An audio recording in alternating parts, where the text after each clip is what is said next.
semana en Cómo Estamos Hoy, temporada número 2. Bienvenidos, esto es Cómo Estamos Hoy, hasta las 7, 5 en punto.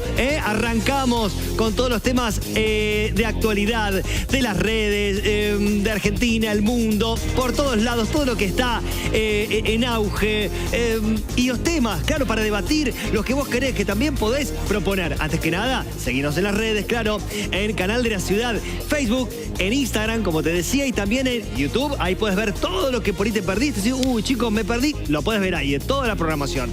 Y, por supuesto, saludo a toda la gente que está mirando en vivo por YouTube y en X también. Te decía, podés proponer, podés debatir, podés decir, chicos, no estoy de acuerdo, chicos, estoy de acuerdo, o me pasa tal cosa con los temas que vamos a hablar hoy. 11 58 35 87 69. Bienvenidos a una nueva semana de Cómo Estamos Hoy. Por supuesto, equipazo. Lola Cordero, bienvenida. ¿Cómo le va? ¿Todo bien? Muy bien. Lindo el azul. ¿Viste? El azul eléctrico. ¿Cómo les va el fin de? Aparte de laburar. Muy bien. ¿Teatro, cine, algo, casa? No, estoy viendo todas las películas nominadas a los Oscars. Bueno. Así que mis próximos fines de semana consisten en internarme y verlas. Me vi 5 este fin de semana. Sí. Así que estamos en eso. ¿Cuál es la que decíamos Pecadores, perdón. Pecadores todavía no. Todavía no. Okay. Todavía no está estrenada. La fecha de... 15 de marzo. En el Dolby Center, como todos los años, el 2026. Por mala suerte no entró Belén, que era la expectativa que teníamos de que entrara. Así que bueno, tenemos dos opciones: apostar a la de Brasil, que habla sobre la dictadura en Brasil, y la otra, que es un viaje psicodélico en Marruecos, la española. Y yo apostaría por Brasil. Apostamos por ahí, bueno. España no es que se haya lucido con esa película. La vi, es como un... Ok, nos va contando. Película de este lado, periodismo, teatral, teatro del otro. Hablo de Sergio Guezábal. ¿Cómo le va? ¿Qué tal? ¿Bien usted? Bien, feliz de arrancar la semana. ¿Sabés cuánto hace? 34 grados hace. No. Es un horno la ciudad. Es mucho calor, mucha humedad, Sí, 36 total. de la sensación, pegoteado todo. La buena noticia es que hay peras a 2 lucas. Están baratas. Ay, qué rico. Porque es la época, es muy importante. Pera William, la mejor del mundo. Me gusta. Están en cosecha en el Valle de Río Negro. Es un buen datito para quien nos Me ve. encanta. Queda en Río Negro. Me encanta. No, pero la estoy acá. Que está acá, creo que me estaba diciendo la de Río. La pongo acá en Río Negro. ¿Y qué quiere que haga? Por un par de Qué lindo. verdulerías ¿Las acá. peras cuáles son? Las Williams. ¿Es la más dulce? Es re dulce, re jugosa, es grande, es maravillosa y viene de acá, es nuestra. Es para meterle el vino. ¿Peras al vino le gusta? Sí, también. Sí, dársela en la pera. Bueno, claro. Apoyemos al vino, que está pasando un mal momento. ¿Cómo? Que ahora es momento de comprar vino porque las bodegas están pasando un mal momento. Ah, mirá Ahí qué linda está. excusa. Una hermosa excusa para comprar, ¿eh? Ahí está, promo, y si es mal momento, Lola te dice, andá a comprar vino. Y después haces peras al vino. Y si no te vas a Mar del Plata, a verla a ella, Mónica Salvador. Bienvenida. Bienvenida. ¿Cómo anda? Muy bien, recién llegada. Nos gusta mucho el rodete que tiene. La hace ¿no? muy... Siempre es muy Rodete, señorial. malonete. Sí, es la humedad que había ayer en Mar del Plata. Vine que parecía el león de la Metro Goldwyn Mayer, por acá las chicas de ¿Cómo le peluquería. fue, Mar del? ¿Qué onda, Mar del? Mucha gente Muy me dijeron bien. que Anduvo Graciela Borges por ahí por la sala 4 Elementos. Bien, ahí está. Así que sigue viniendo gente y bueno. A ver, ¿qué era? Linda Que no me temporada. acuerdo. Les ¿Cómo gusta era mucho. la obra? ¿Cómo era? Esperando Boyer, el lado B de Walter Guedín, con Ahí está. Mariano Docena en la dirección. Esperando las nominaciones a los Estrella de Mar, que van a ser la semana que viene. Ahí está, vamos todos. Vamos a ver. Espere, si usted está nominada, ¿eso va a ser No lunes? estoy nominada. No, ya La entrega sí va a ser el entrega lunes. es lunes. La entrega es los lunes. La entrega entrega va a ser el es el lunes 9 de febrero. Ahí está, Claro. eso no es. El lunes 2 son los Carlos. Ah, bien. Y el 9. Ahí está. Ahí está. cosa La es, semana usted puede- que viene, claro, a partir del lunes 12 van a saber quiénes son las obras nominadas. Ahí Así está, lo que yo esperemos. decía es que digo, de última nos transmites desde allá, tipo Y sí. cronista estrella. Hola, desde allá periodista. Exacto. Tengo un micrófono. Ya le ponemos Exacto, Bueno. nos puede hacer la alfombra roja, ¿por qué no? Qué lindo. Bueno, Dale. por suerte los lunes, viste que uno viene del fin de semana y tenemos nuestra licenciada, por supuesto, amiga. Bienvenida, Valeria Romero, como siempre, bienvenida. ¿Cómo andás? Gracias, muy bien, Qué Emi. lindo tenerte. Gracias, muchas gracias por volver a invitarme. Muy cómoda me siento. ¿Cómo fue su fin de? Muy lindo ensayando, estamos Claro. a punto de estrenar Terapia Despareja, así que Bueno, el recordar. viernes 6 en el ¿Dónde? Tinglado. En Tinglado. el Tinglado y Hermoso. los sábados en Olivos, así que ahí, Ahí estrenando, está. ensayando con todo. Muy bien. Che, ayer fui a ver Casi Normales inmersivo. Nah, no se lo pueden perder. Está durante todo febrero hasta el carnaval, más o menos, por ahí un poquito más. No se lo pueden, pero para nada. ¿Ya lo viste que hizo Casi Normales? Sí, seguro. La viste en teatro, en musical clásico, pero inmersivo. El otro día estuvo acá Peloni, bueno, parte del elenco y Mela Lanoir. Así que es impresionante, hermoso lo que pasa ahí en el cambio. Lo encontré al señor Sergio. Me encantó también, sí. Viste qué linda experiencia. Muy lindo, y estás al lado. Yo nunca había estado en un musical al lado de quien interpreta el musical. Sí. Viste que me senté bien adelante, a medio metro tenía. No, adelante estaba yo, dije, no, me da cosa. Yo al fondo me voy, no me dejes adelante. ¿Usted fue el viernes o el sábado? Sí, fue el viernes y también me fascinó. Hay un talento, los chicos también imperdibles. Bueno. Impresionante el trabajo. Y esto de las imágenes y sentirse como parte de la obra, la verdad que es una propuesta imperdible. Estar, como decía Mela Lanoir el otro día, sentirte dentro, ¿no es cierto? De lo que se pasa en las imágenes 360, ¿no es cierto? Mientras vos estás sentado, sentís que estás dentro de las neuronas de ella, de lo que le pasa, de un problema de salud mental, la tienen que ir a ver, bueno, dentro de lo que es una familia que es de Casi Normales. No se lo pierdan en el CAI, Así que está cualquier buenísimo. Parecido con la realidad es pura coincidencia. Por eso tenemos las palabras que van a hacer ruido, que están dando vueltas en las redes. Vamos, ¿cuáles son esas palabras? Vamos a leerlas, señores, vamos. Ahí está. Y estas palabras, son las que elegimos: los alerces, guardavidas, ricos, entradera, educación ambiental, cabezas, calor. Arrancamos. La primera palabra de este lunes, esta segunda temporada de Cómo Estamos Hoy, es la siguiente. Arrancamos con guardavidas. Solo si tiene ganas, solamente. ¿De qué hablamos? Ampliamos con la información. Mirá, que aprenda, Eso dijo. Denunciaron a un guardavidas por no socorrer a un kayakista y filmarlo mientras pedía ayuda. ¿Lo viste? ¿Lo querés volver a ver? ¿No lo viste? ¿Te perdiste? Esto es noticia. Mirá lo que pasaba en el mar y lo filmaba el mismo guardavidas. Mirá. Ahí lo tenés, mirá. 8:10 de la mañana. Bardeando ya. Llegué, empezó a salir. Se dio vuelta en el banco y mirá, lo tiene ahí en la canaleta. Le tiró el calle a la mierda y quedó ahí bollando como una olla. Lo voy a dejar ahí hasta lo último. Que aprenda. Calle derivando para el muelle. Ahí lo tenés. No lo puedo agarrar. Si me estoy recruzado, boludo. Pajero te salado, me mandó un mensaje, me rompió la sombrilla, boludo. Yo estoy recontra caliente. Pelotudo de mierda ese. Lo tenés tu amigo, boludo. No entendió, boludo. Pero eso es lo que le dijiste. Ahí lo tenés, a punto de colisionar. Y el otro está ahí. Mansito está. Ahí abajo lo ve azul. Ahí está mansito. Viendo la colisión. Esta gente no. Ahí está. Me resonó esto de para que aprenda, ¿no es cierto? Sí, ¿no? Esto es un video que él filmó, lo distribuyó, digamos, por decirlo así, internamente, y una persona lo publicó, ¿no es cierto? Esto pasaba en Gesell. No sé qué les pasa con esto, ¿no? El que tiene que estar salvando la vida está filmando y a ver hasta dónde aguanta, o que aguante, como dice, ¿no? Sí, perverso, con un instinto criminal, sin lugar a dudas. Por eso debe realmente penarse como delito penal, porque él está a cargo, no es alguien que está mirando nada más. Entonces está imputado como delito, en realidad está como abandono de persona. Claro. Como abandono de persona, porque los delitos pueden ser por acción o por omisión. Él está dejando de hacer lo que debe hacer, pero además hay un disfrute, hay un agravante de alguien que está en su cargo de trabajo. Se podía encuadrar también como un dolo eventual, que el dolo es cuando uno tiene intención de cometer un delito o un crimen. Okay. Y el dolo eventual es cuando sé que puede pasar eso, pero no me importa. Que sería lo que estamos viendo. Este border, que él sabe que se puede ahogar, pero lo voy a dejar un ratito más. O lo que se llama culpa con representación. Él mismo dice, se representa, que se puede llegar a ahogar, pero no me importa, porque dice que para que aprenda. Así que si realmente se hubiera ahogado, estaría frente a un delito penal importante, ahora más o menos como se entiende, porque no hay información clara, que la persona se salvó porque no está por homicidio, pero sí está por abandono de persona y bueno, con el agravante del cargo. No se sabe quién lo contrató, la municipalidad no. Está bueno eso que decís, la responsabilidad, ¿no es cierto? Aparte, digo...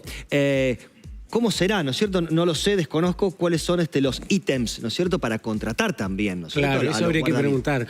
Pero a mí me llama la atención... Las obligaciones, sí. Sí, lo despectivo que es, no solo con el bañista, sino con el amigo que está afuera. A él también lo desprecia. Sí. Porque dice, mira, ahí está el otro, parado, ahí está. Habla de un modo frente a quienes debiera socorrer, asistir, cuidar. Eso es un guardavidas. Está atento y no importa, porque algunos decían, no, entran en funciones a las 9 de la mañana, irán 8:20. Si yo soy guardavidas, es como ser médico. Soy un médico y veo que a alguien le está agarrando un paro cardíaco, voy a socorrerlo. Él es guardavidas y si está ahí mirando, no se jacta de la situación, no se ríe, asiste. Entonces, la gran pregunta es esta: ¿cómo los contratan? ¿Qué tiene que pasar una persona para ser guardavidas? Sí, obviamente entiendo, un buen psicológico, un buen psicológico, ¿no es claro. cierto? Digo, y también, no sé, digo, desde la psicología, hoy me preguntaban, digo, si todos los guardavidas que tendrían que socorrer mi vida están listos para dejar la vida de ellos. Sí, hay que ver. Primero hay que ver esto que decía Sergio, sí, claro. Claro.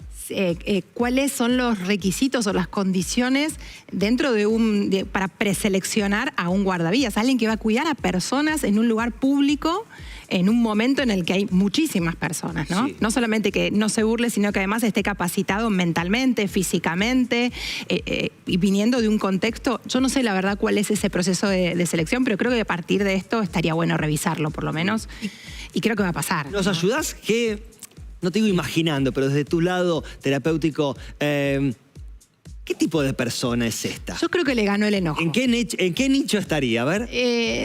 Yo creo que le ganó la impulsividad de... Habrá pasado algo antes, viste que habla de una discusión, una pelea, una sombrilla, algo que habrá sucedido. Se habrá quedado con esa sensación de, mirá, o tal vez le molestó algo que hizo, a pesar que él...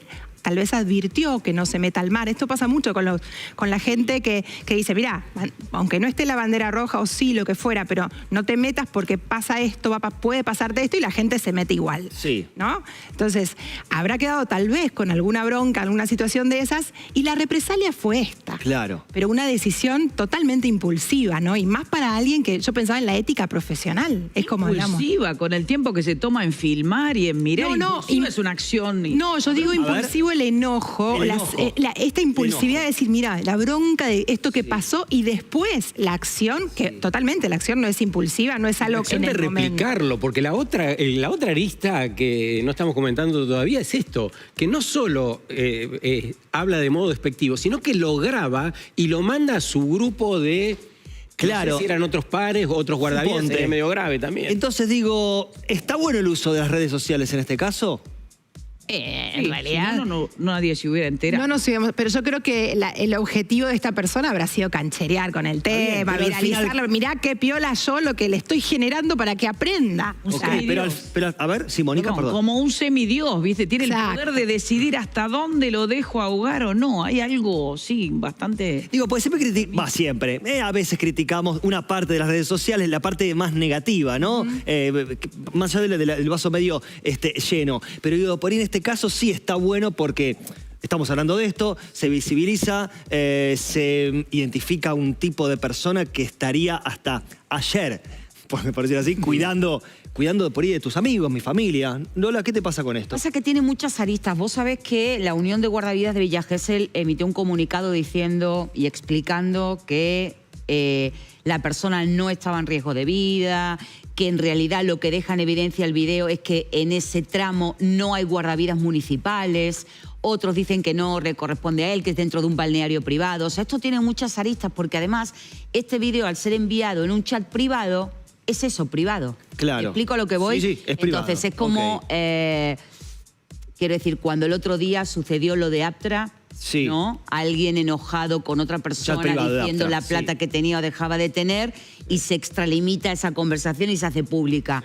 Tiene muchas aristas. Por lo pronto el municipio lo que ha presentado es una denuncia penal por delito de abandono de persona en el marco de un posible incumplimiento de los deberes de cuidado exigibles en ese contexto. En resumen, lo que estamos viendo es la actitud de alguien, pero yo me voy a tomar de algo que dijiste vos, porque me parece interesante.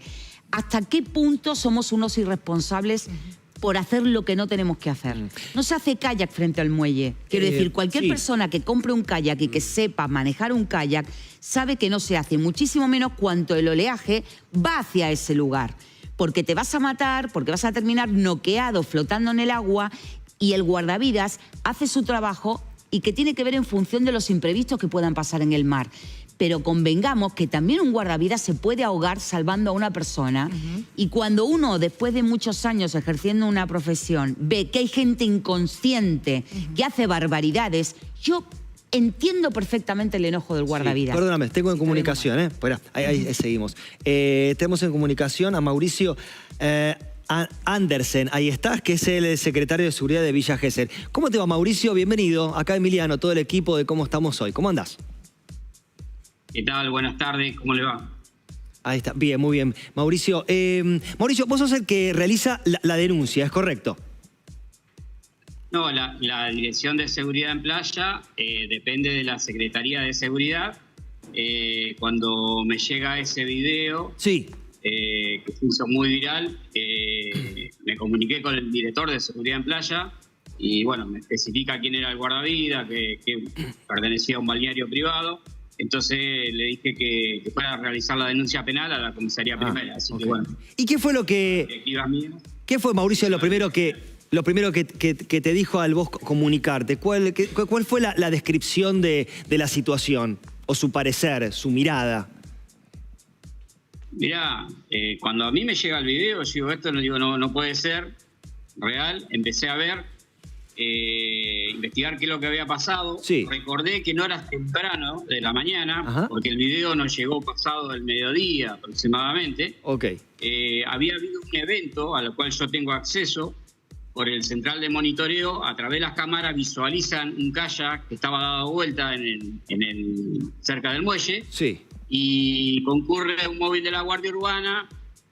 Cierran la novedad de que el hombre había salido por su propio medio, que estaba afuera, que estaba bien, que no necesitaba asistencia médica, que se le había dado vuelta el kayak y la situación había quedado ahí. Después, cuando me llega el video, ahí pudimos ver que digo, ¿qué pasó acá? Cuando escucho ese video, realmente creo que a todos nos ha afectado. A mí, en lo personal, me toca muchísimo cuando dice, lo voy a dejar hasta el final. Esas palabras, para mí, me afectó muchísimo. Te repregunto, es decir, esto es parte de la respuesta de la pregunta que te voy a hacer, pero para ampliar, ¿qué es lo que está mal de este video? Por supuesto lo que estás diciendo, pero para la gente, ¿no? ¿Qué está mal del guardavidas? ¿Qué es lo que está mal ahí? ¿Qué estamos viendo mal? Todo. Y escuchando mal. Todo está mal. Todo está mal. Claro. Porque el guardavidas, antes de filmar, hubiera avisado de que había una persona a la deriva que se había devuelto un kayak y haber ingresado al agua a rescatarlo. Que esa es su vocación, para eso estudiaron. Y eso es lo que entiendo. Pero el relato que hace en el video es muy triste, porque me pongo a pensar a otros guardavidas que sí cumplen con su tarea y esto afecta, ¿no? En cada función, cuando hay una persona que maliciosamente hace estas manifestaciones o estas actitudes, a los demás que sí realmente trabajan con su vocación de su trabajo, afecta, ¿no? A todos nos afecta. Y esas palabras a mí me afectaron muchísimo. Mauricio, ninguno sabemos... ¿ninguno? Ninguno sabemos cuál es el final. Claro. Esa palabra... Viste que en un momento dice que un poco nos sorprendió a todos, ¿no? Esto del que aprendan, ¿no? Que aprenda. Claro. ¿Qué tiene que haber aprendido? ¿Qué tiene que aprender? Según el guardavidas. Según el guardavidas, no ingresar en ese lugar con kayaks porque no está permitido. Pero él lo que tendría que haber hecho es rescatarlo. Informarle, ¿no? Por ahí. Decirle, esto está mal, señor. Usted no tiene que ingresar en la forma que se lo pueda decir el guardavidas o que esté preparado para decírselo. Pero primero rescatarlo y después decírselo. Ok, Mónica. Sí, en el caso que yo tuviera una concesión de un balneario privado y quiero tomar un guardavidas, no estoy independiente con el municipio que tiene la responsabilidad social del bien público. ¿Qué requisitos le pone el municipio para tomar un guardavidas? Me imagino que tiene que llenar un montón de datos ese balneario privado y ser aprobado por el municipio. No es algo independiente de la salud pública o del bienestar público.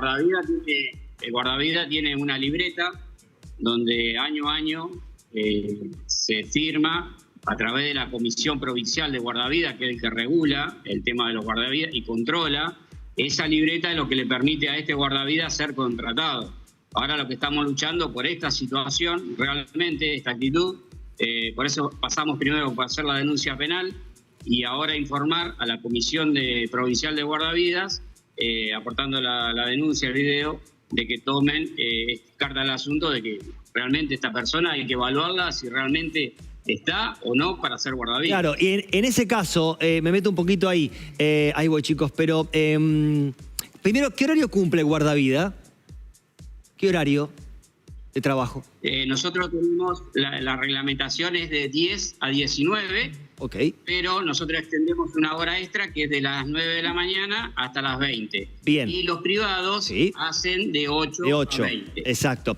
¿Y qué requisitos tiene? Yo me quiero postular para guardavidas, para la temporada de Villa Gesell. ¿Qué tengo que hacer? ¿Qué requisitos me piden? Primero es el guardavidas, ¿no? Primero. Sí, señor. Y después, exacto. Y después hay un concurso de ingreso que se piden un montón de requisitos, residencia y demás, y arrancan por cobertores, por tres meses y medio, son los más nuevos. Pero arrancan como cobertores, 3 meses y medio. Pero para eso, me hacen un psicofísico, no sé, ¿cómo es la evaluación?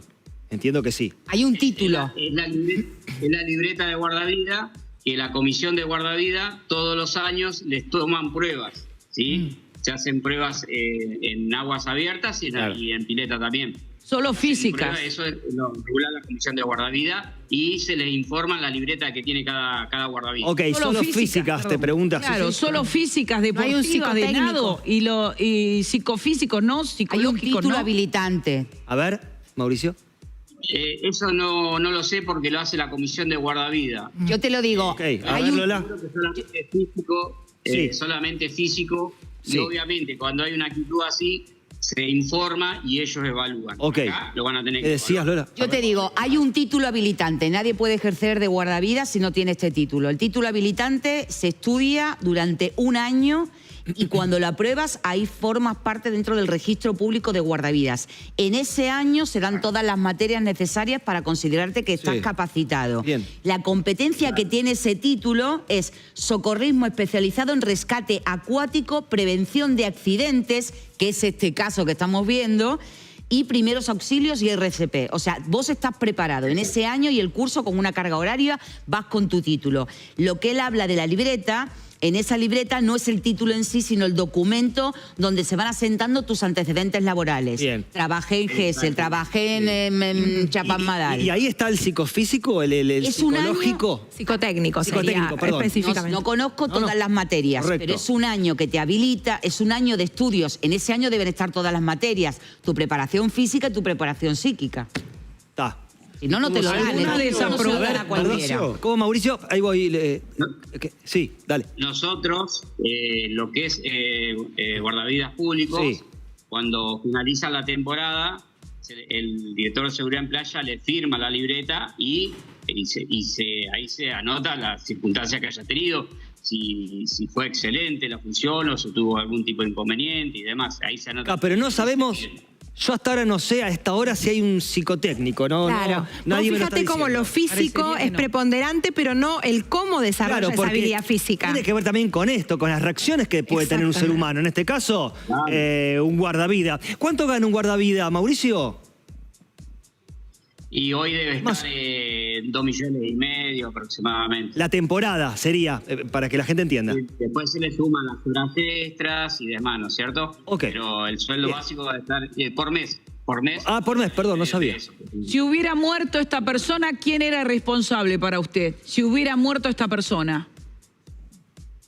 Y somos responsables todos, lamentablemente. Porque ¿Todos o el municipio, más el balneario, más todos los que no hacen un psicotécnico? O sea, todo el municipio también. No pueden excluirse porque era privado el balneario. Acá si fallece una persona en el agua o a raíz de que estuvo ahí en el agua, rescate, somos responsables de todo y bueno, después se va evaluando cuál fue la función de cada uno. No era que fallece, es alguien que por omisión lo deja morir. No era el mismo caso si esta persona fallecía, ¿eh? No es que se ahogó una persona, es alguien que está contratado, aunque no sea directamente por el municipio, pero con cargo responsable y dejaba morir a una persona. Es un homicidio, hubiera sido. Ahí le iba a responder ahí el tema de la responsabilidad sobre el guardavidas, que no actuó como debía actuar. Claro. Eso es una realidad. Y entendemos que ya fue separado del cargo, ¿no es cierto? Digo, ¿podemos confirmar eso? Es su tarea. No lo sé.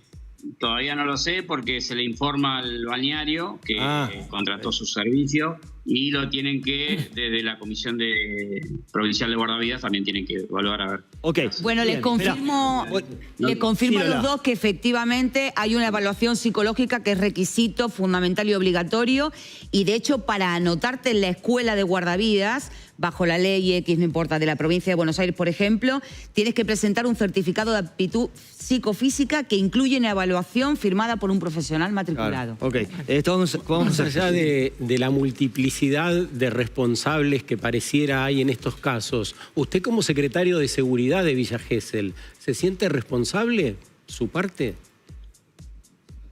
Y no sé si responsable, me da mucha bronca, ¿no? Porque jugar con esto, lamentablemente, yo he notado que este guardavidas pertenece a un gremio de guardavidas y que están haciendo cuestiones como que no están de acuerdo con el Ejecutivo.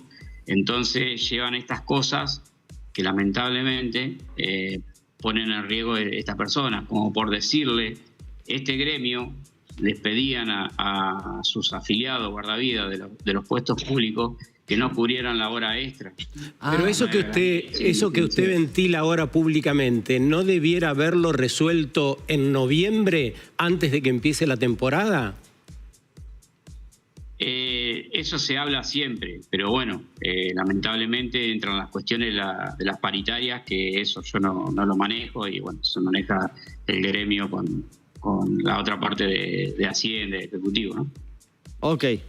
Te escuché 2 veces que decías esto de que te daba bronca. ¿Qué es lo que te da bronca que no pudiste resolver antes? ¿O qué se pasó por decir, pucha, che, esto se me pasó? Pero bien lo estoy preguntando, Digo, ¿qué es lo que te pasa? ¿Qué sensación? Bronca por la actitud del guardavidas y como persona, lo digo. Claro. Como persona que es él. Sí. Porque me pongo en el lugar que podría ser cualquier persona, claro. Vos, yo, cualquiera que estaba luchando por salir del agua. Está bien, el hombre salió, supuestamente tenía salvavidas y demás. No lo sé. Y además ensucia. Y cuando dice, lo voy a dejar hasta el final, esas palabras, esa soberbia para decirlo, si no sabemos cuál es el final y si esa persona le agarraba un infarto, hoy tendríamos que estar hablando de una persona fallecida. Sí, o le estaba agarrando en pleno momento un calambre, porque esto es muy normal en el mar. Y no puede pedir ayuda, el calambre lo lleva para abajo, más el oleaje. Sí, así es. Tuve una situación personal en el mar hace unos años. Por eso. Claro. Por lo cual tengo respeto y por eso me dio mucha más bronca también. Venía por ahí. Sabés que por algún lado venía y te agradezco tu tiempo. Muchas gracias y un abrazo grande para vos. Muchas gracias. Gracias a ustedes. Hasta luego. Me imaginaba que venía por algo. Me hacía un ruido de que me parecía que... Sí, porque además se ensucia un montón de guardavidas que diariamente se juegan la vida con gente que no responde a las señales, yo estaba en Mar del Plata, había un hilo que indicaba que para ahí no, y la gente se mete, o sea, no hace caso, o hace poco con lo que pasó en Mar Chiquita, que dieron su vida y salvaron un montón de gente con esta ola que fue gigante la otra vez. Entonces, ensucia también una persona que no está en condiciones, pero en definitiva nadie se hace cargo. ¿Por qué tenía un cargo semejante? Siempre está bueno, ¿no? Estas cosas en el buen sentido para tomar conciencia, tanto para los guardavidas como para los nadadores, pongo en general, para el turismo. Porque digo, viendo este video, que lo estamos viendo, y también, viste, te da bronca, porque ahí podría haber estado, está el del kayak, podría haber estado tu hijo, tu abuela, yo, vos que estás del otro lado, decís, che, así no quiero que me esté cuidando un guardavidas, no quiero que esté ese tipo de personas con esa psicología, porque lo que menos está haciendo es salvar a alguien, decir que salió bien, podía no haber salido y que la noticia ahora sea otra. Vamos a la próxima palabra, 11 58 35 87 69. Deja tu mensaje, ¿Qué opinás? Vamos a la próxima palabra, ¿qué es esta? Mirá. Ricos, el nuevo paradigma social, Vamos a ver de qué se trata. Y está de moda, sí. Tenés que ser rico. ¿Cómo? A ver las prioridades cómo son. Mirá. Si no tenés un laburazo de la puta madre y no tenés un montón de plata y no puedes cambiar el auto, sos un fracasado. De la misma forma que antes se le imponía a la gente tener una familia, hoy se le está imponiendo a la gente hacerse rico. Y ese es el problema. Si pudiésemos abstraernos de eso, te darías cuenta de que la gente es feliz haciendo lo que se canta el culo. Cada individuo hará lo que quiera. El problema es lo que se nos exige como mandato cultural, que es lo que siempre hay que tratar de romper un poco y pensar en lo que nos pasa a nosotros. Antes, insisto, nos obligaban a tener una familia. Hoy, si no tenés un laburazo de la puta madre y no tenés un montón de plata y no puedes cambiar el auto, sos un fracasado. Eso te lleva a no tener familia, porque querés mucho más tiempo para tu profesión. Si no tenés un laburazo de la...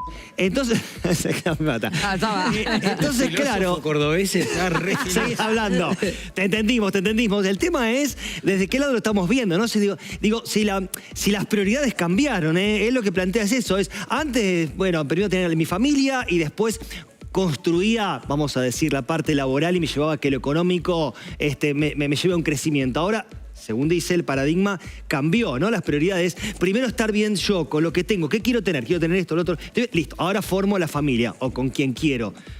Un poco de eso plantea, ¿no es cierto? Si cambió un poco yo creo que cambió un montón, y te pongo un ejemplo personal, y creo que nos pasa a todos con los adolescentes. Cuando vos le preguntás a un adolescente qué valora, ¿no?, de lo que ve en cuanto a crecimiento, a qué quiere ser, a qué aspira. Sí, ¿qué dice? Y te habla de un youtuber que tiene miles y miles de seguidores, que gana millonadas, que seguramente lo sigue y ve la vida que tiene.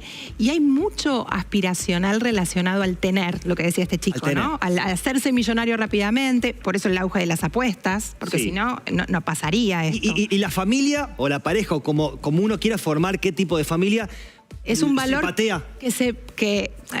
por un montón de aristas, ¿no? Claro. Porque también en las mujeres el tema de las exigencias y los mandatos de tener que ser mamá, casarte y después relegar tu profesión, por otro lado, también impacta mucho. Sí. Y estos chicos también ven eso, ¿no? Sí. Como mi mamá tal vez no pudo progresar porque se dedicó 100% a cuidarnos a nosotros. Hay un montón de ejemplos. Por el mandato que tenía de su mamá. Por el mandato de su mamá. Pero hay un montón de prioridades que fueron cambiando, valores que también fueron cambiando. No digo que no tengan valores, sino que tienen otro tipo de valores y otro tipo de prioridades. Y hoy tal vez la familia o el llegar a ser papá o ser mamá quedó relegado y se pone el foco en otra cosa. O soy abro, ¿no? Digo, o soy papá o mamá sola, ¿no? Digo, pero digo como elección, digo, como prioridades también. ¿Sí, Mónica? Sí, a mí me llamaba la atención porque dice, antes tenías la exigencia de tener una familia, ahora tenés la exigencia de tener que tener auto. Entonces, ¿cómo sería para él una vida sin exigencias? Está bien, es buena pregunta. ¿Qué haría? ¿Qué quiere una vida sin exigencias? ¿Sin objetivos? Pero también te exige la sociedad, está diciendo, estoy preguntando, ¿te exige un poco la sociedad que ahora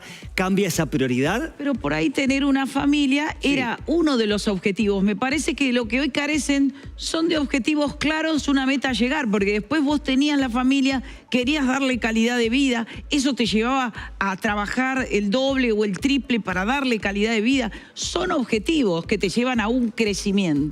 Sí. Hoy, si pero a la inversa. para mí, él saca la familia porque la saca, dice, antes te exigían la familia, pero ahora que podría vivir tranquilo, le exigen tener un auto y le exigen lo económico. Entonces me pregunto también, una generación que no quiere exigencias. Sí. ¿Qué querés? ¿Qué quiere? ¿Qué es una vida sin exigencias en lo social? Me preguntaba cuándo porque por ahí viste gente que está viendo y dice, che, no, pará, yo primero tuve que formar mi familia y de pronto mi prioridad cambió. Siento que por ahí hay veces que las prioridades cambian en la misma trayectoria de la vida, ¿no es cierto? Digamos, por ahí la prioridad ahora es una cosa y por un tema, sea salud, familiar, laboral, cambian las prioridades. Estar un poco como liviano, ¿no es cierto? A que esas prioridades pueden cambiar también. Sergio. Sí, pensaba un poco en relación al libro El nudo invisible, el de Brenda Trócoli, que estoy leyendo. Nos sacamos de la escena del conflicto y señalamos a nuestros hijos, dice Brenda. Sí. Que es un poco lo que solemos hacer en las sociedades modernas. Los culpamos de que juegan, de que no tienen responsabilidades, de que enseguida quieren el éxito fácil. Pero ¿qué hay de nosotros? ¿Qué estamos devolviendo a esta sociedad para que tenga estas características?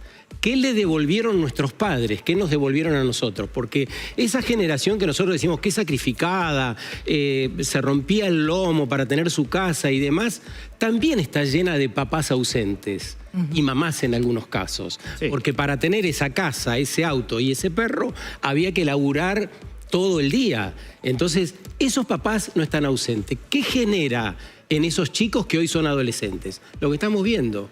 Entonces, me parece que está bueno repensar eso, ¿no? ¿Qué tenemos que ver cada uno de nosotros con esto que está pasando? Sí. Sí. Entonces, para vos, ¿cambió hoy por hoy la prioridad, como plantea él?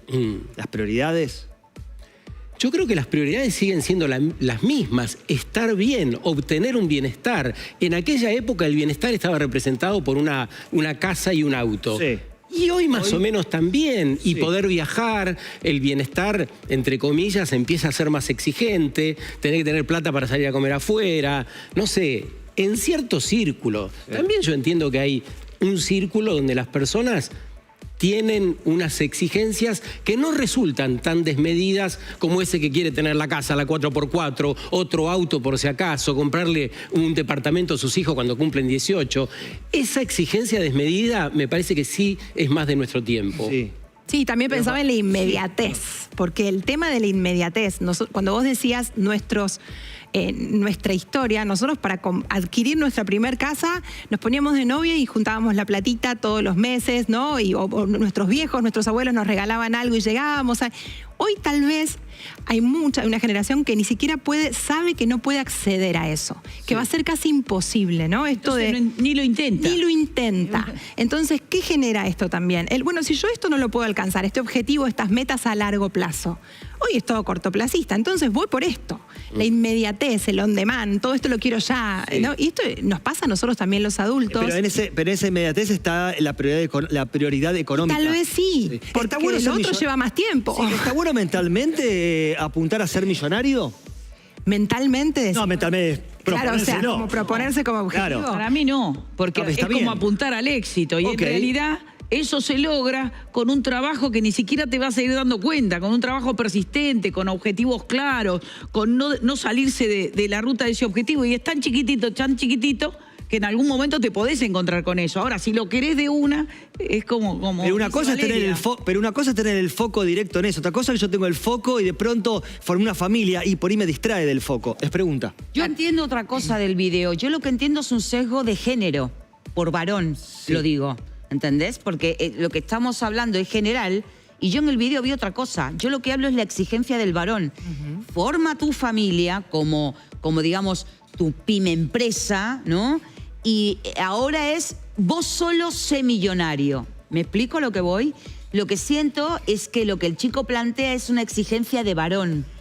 De hecho, la exigencia entre varón y mujer, porque lo que estamos hablando es de adultos jóvenes. Cuando ya los chicos salen a la cancha, al mundo laboral y ver qué van a hacer con ese dinero que ganan, ¿no? A las chicas se les dice sé independiente, no dependas de nadie. Y a los chicos se les dice tienes que ser el tipo rico del barrio.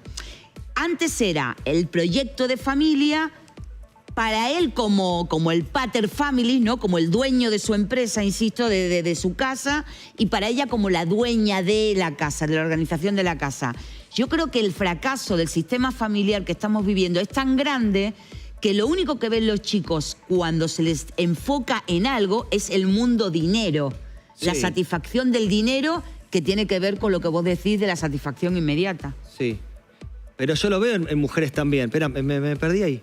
No sé, es como lo vi yo. Yo vi el video y me parecía que era una conversación muy de varones, de varón a varón. Antes uno decía que había que formar una familia y ahora me dicen que el varón tiene que ser millonario.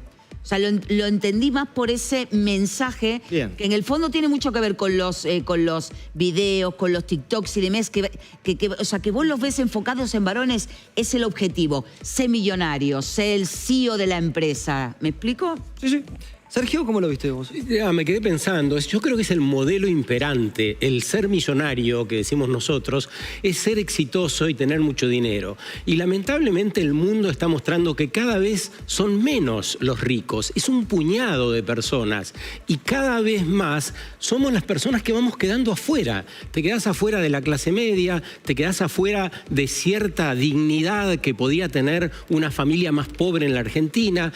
Te quedás tan afuera en la Argentina y en el mundo. Esto ocurre en España, en Reino Unido. El nuevo paradigma social en general. Exacto, que los chicos no pueden alquilar, los chicos no consiguen laburo. Esto pasa acá, pasa en el Reino Unido, pasa en España, en los países que se imaginen. Pero está bueno igual, digo, disfrutar del dinero, ¿no?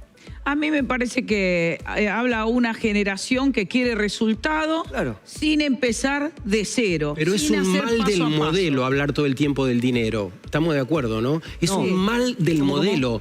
Es un mal del modelo meternos... Del modelo que vivimos. ¿Sabes cómo se llama? Capitalismo se llama el modelo. Pero la luz la pagás con dinero, la comida la pagás con dinero. El dinero siempre fue parte de todas las épocas. Pero vos tenés que tener dinero. El tema es si te viene de arriba hasta los 25 años... ¿Te acordás que la otra vez hablábamos de las mujeres que tienen cesáreas? ¿Sabes cuántas mujeres tienen cesárea en la Argentina? No. El 90% de los partos, lo dice este libro también, tienen cesárea. ¿Saben por qué?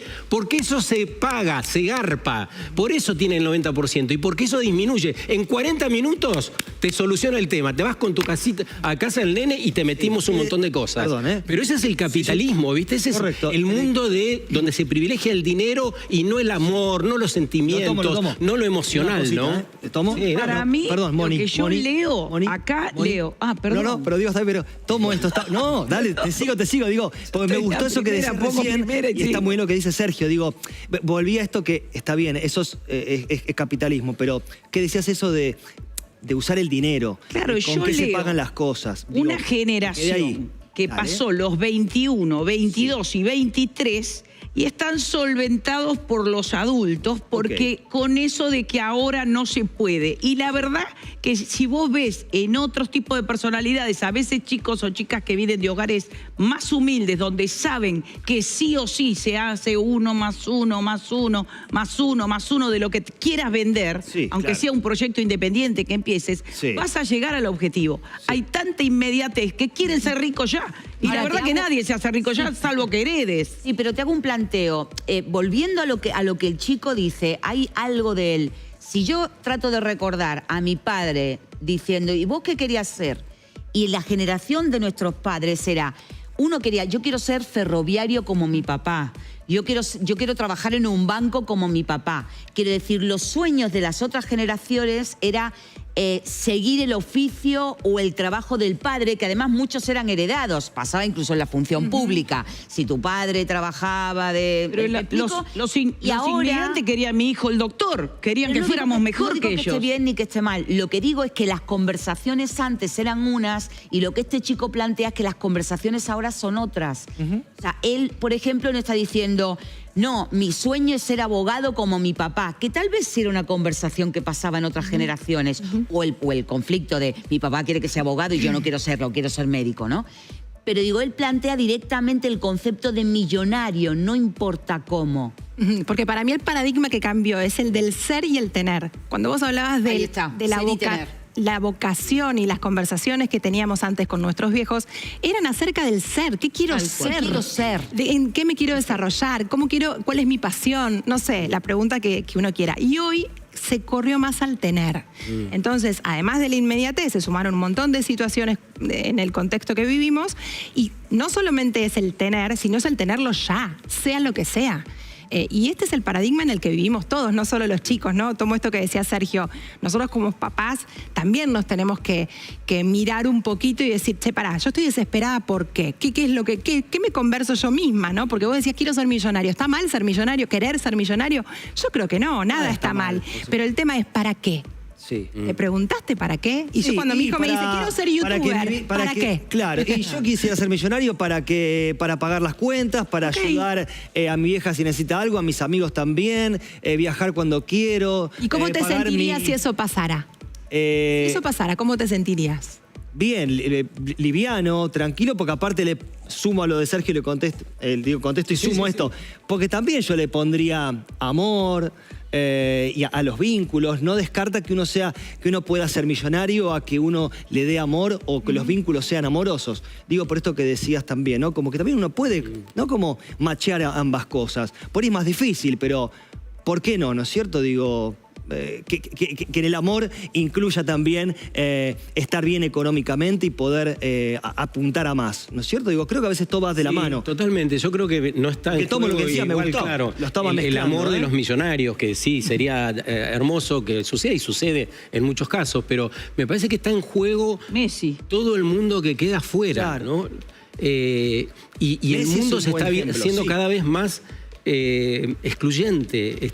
En vez de incorporar a las personas, tenemos un mundo que se está tornando excluyente en pos de sueños irrealizables, ¿viste? Que plantean justamente esos millonarios para las personas que tienen que ser emprendedoras, que ya no van a tener obra social, ¿viste? Pero si vos fueras millonario, apuntás a ser, por ahí lo sos, quiero decir, apuntás a ser más millonario, por ahí, digamos, eso vos creo que Sergio lo llevaría al día a día, serías amoroso. No te veo no te veo como de otro continente, viste, como de otro lugar. No sé, porque dijiste se deja fuera, dijiste antes. No, digo que está bueno, pero me parece que primordial es hablar de lo otro. Sí, totalmente, estoy de acuerdo que hay personas de toda la haya y hay gente de mucho dinero que hace obras todo el tiempo. Acá en la Argentina no fue demasiado todo conocido, pero se lo acusó del hombre que iba a venir a robar el agua, Douglas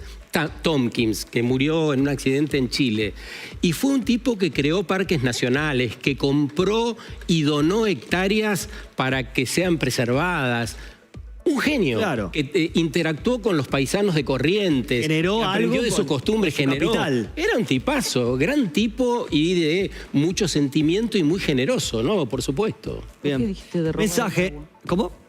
Porque lo acusaban de venir a robar el agua porque se vino, compró muchas hectáreas, entre ellas en lugares maravillosos donde había lagos y demás, tanto en Argentina como Chile, pero después demostró que era un filántropo. Eso existe en Estados Unidos, acá entre nosotros no es tan común, pero el tipo era un filántropo. Claro, lo compraba para donándolo para convertirlo en parques nacionales. Exacto. O en dárselo a pueblos originarios. O sea, la idea era protegerlo, no explotarlo. Y cultivar mejores prácticas entre los paisanos de acá. Sí, fue mensajes tenemos, sí señores, claro. Hola. Si tuviera a este joven enfrente mío, le diría la primera palabra, le diría que lo más importante es que quiera él.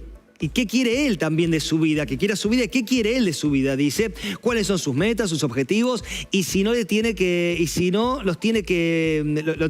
pensar, dice acá. Que los busque, que los encuentre.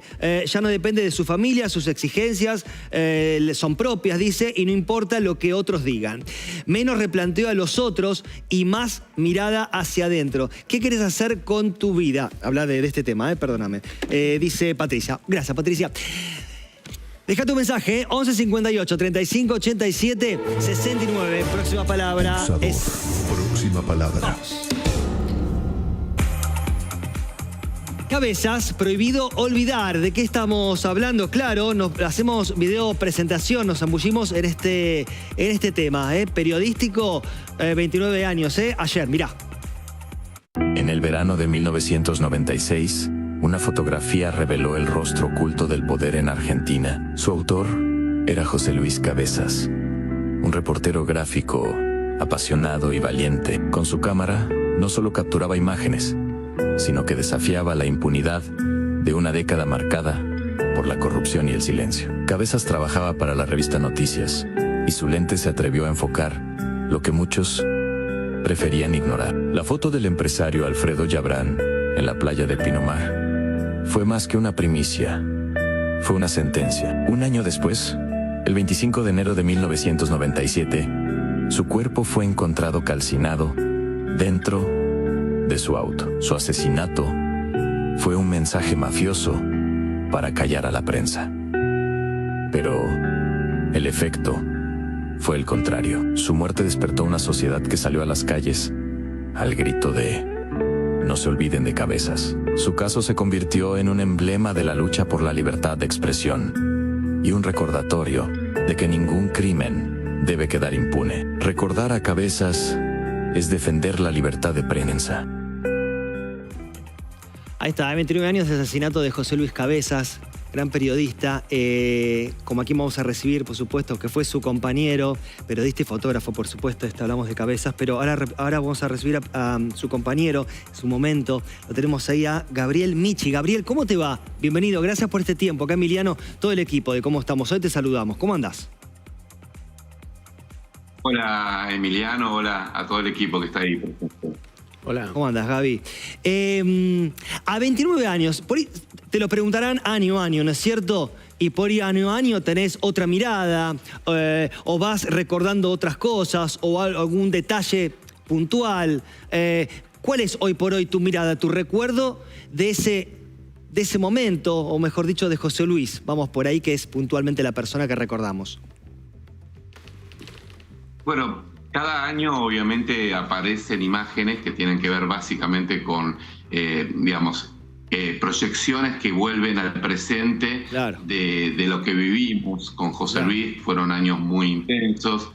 Nosotros con José Luis cubrimos varias temporadas allí en la revista Noticias, en Pinamar particularmente. Y bueno, lo que están viendo ahí, por ejemplo, es una imagen de un video que yo grabé domésticamente, digamos, como parte de también nuestras travesuras y diversiones cuando no estábamos en el momento haciendo las notas, ¿no? Pero bueno, nosotros generamos un vínculo como el que están viendo ustedes allí, claro, de mucha amistad durante mucho tiempo, porque la temporada te lleva a eso. Vos estás mano a mano todo el tiempo con tu compañero, claro, que en este caso era mi fotógrafo, y bueno, y generás un vínculo que trasciende lo exclusivamente laboral y se transforma en una amistad, ¿no?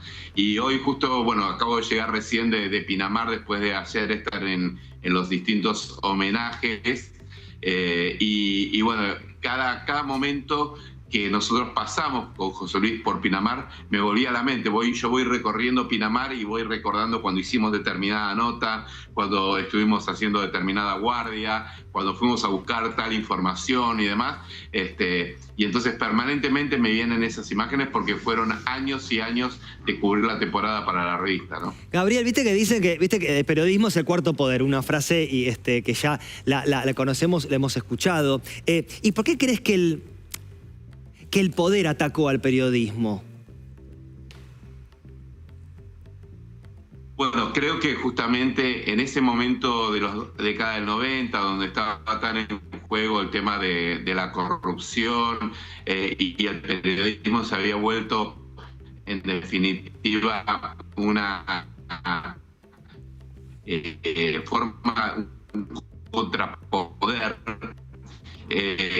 muy fuerte. Bueno, sí, vamos a un poder más con el gobierno de Carlos Menem en ese entonces. Sí. Se logró con las investigaciones poner al desnudo ese poder oculto, y José Luis lo consiguió, la foto que le puso rostro a ese poder oscuro. Y bueno, y eso llevó a una sensación, a una situación de venganza que la verdad nosotros nunca pensamos que iba a ocurrir. Pensemos que antes del crimen de José Luis no había ocurrido un asesinato contra un periodista en democracia, sí había pasado en la dictadura militar, y estaba fuera de cualquier variable que un periodista lo puedan asesinar por cumplir con su trabajo. Entonces, nosotros éramos un contrapoder, si se quiere, por nuestro trabajo periodístico, los periodistas en general, y el poder eso no lo soportó, ¿no? Y Yabrán, que fue el autor intelectual del crimen, cuando le preguntaron qué era tener poder, él dijo, ¿no? Tener poder es tener impunidad. Y así se sentía, ¿no? Bueno, y un poco cuando nosotros revelamos su rostro y revelamos... Claro, la gente no...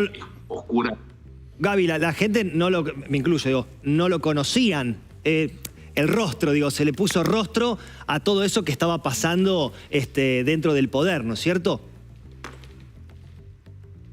Exacto, exactamente. Era un personaje que había sido señalado por el entonces ministro de Economía, Domingo Cavallo, como un mafioso que estaba enquistado en el poder y que su grupo justamente tenía que ver con básicamente es un entramado dentro del poder del propio gobierno que Domingo Cavallo integraba, ¿no? Y eso le costó a Cavallo que lo tengan que echar. Nosotros, esto fue en el año 95, la denuncia de Cavallo. Nosotros en el año 91 habíamos empezado a investigar a Chabran en la revista Noticias y habíamos tenido una serie de altercados con Chabran. Lo que pasa es que nunca se había llegado a una situación tan extrema como la que se vivió con José Luis. Pero sí, cuando Cavallo denuncia esta mafia secreta, oculta y demás, todo el mundo salió a tratar de preguntarse quién era. Sí. Y bueno, con nuestro trabajo periodístico pudimos ponerle rostro, ¿no? Sí, voy con Lola Cordero. Hola Gaby, Lola Cordero te saluda. Esta mañana cuando te entrevisté te pregunté qué te había parecido la película documental de Netflix que retrata todo lo que sucedió con tu compañero, ¿no? El fotógrafo y el cartero, el crimen de Cabezas, que recomendamos desde acá. Y vos dijiste algo muy importante que quiero que repitas. ¿Qué significa ese documental internacionalmente hablando y para las nuevas generaciones?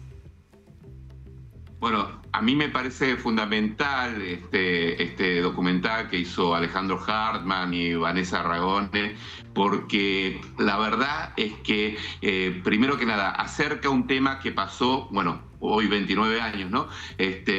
Pasó hace mucho tiempo y las nuevas generaciones no tienen ni idea de qué fue lo que ocurrió. Entonces, aproxima a esas nuevas generaciones a conocer que en la Argentina asesinaron a un periodista en democracia justamente por hacer su trabajo, nada más y nada menos que por eso, y que fue un crimen de estas características mafiosas, y que la sociedad en su conjunto salió a luchar, a pelear justamente por el esclarecimiento de justicia, acompañando a los periodistas en algo que no pasó en ningún lugar del mundo. Y ahí encajo justamente el linkeo con lo que vos decís del tema internacional.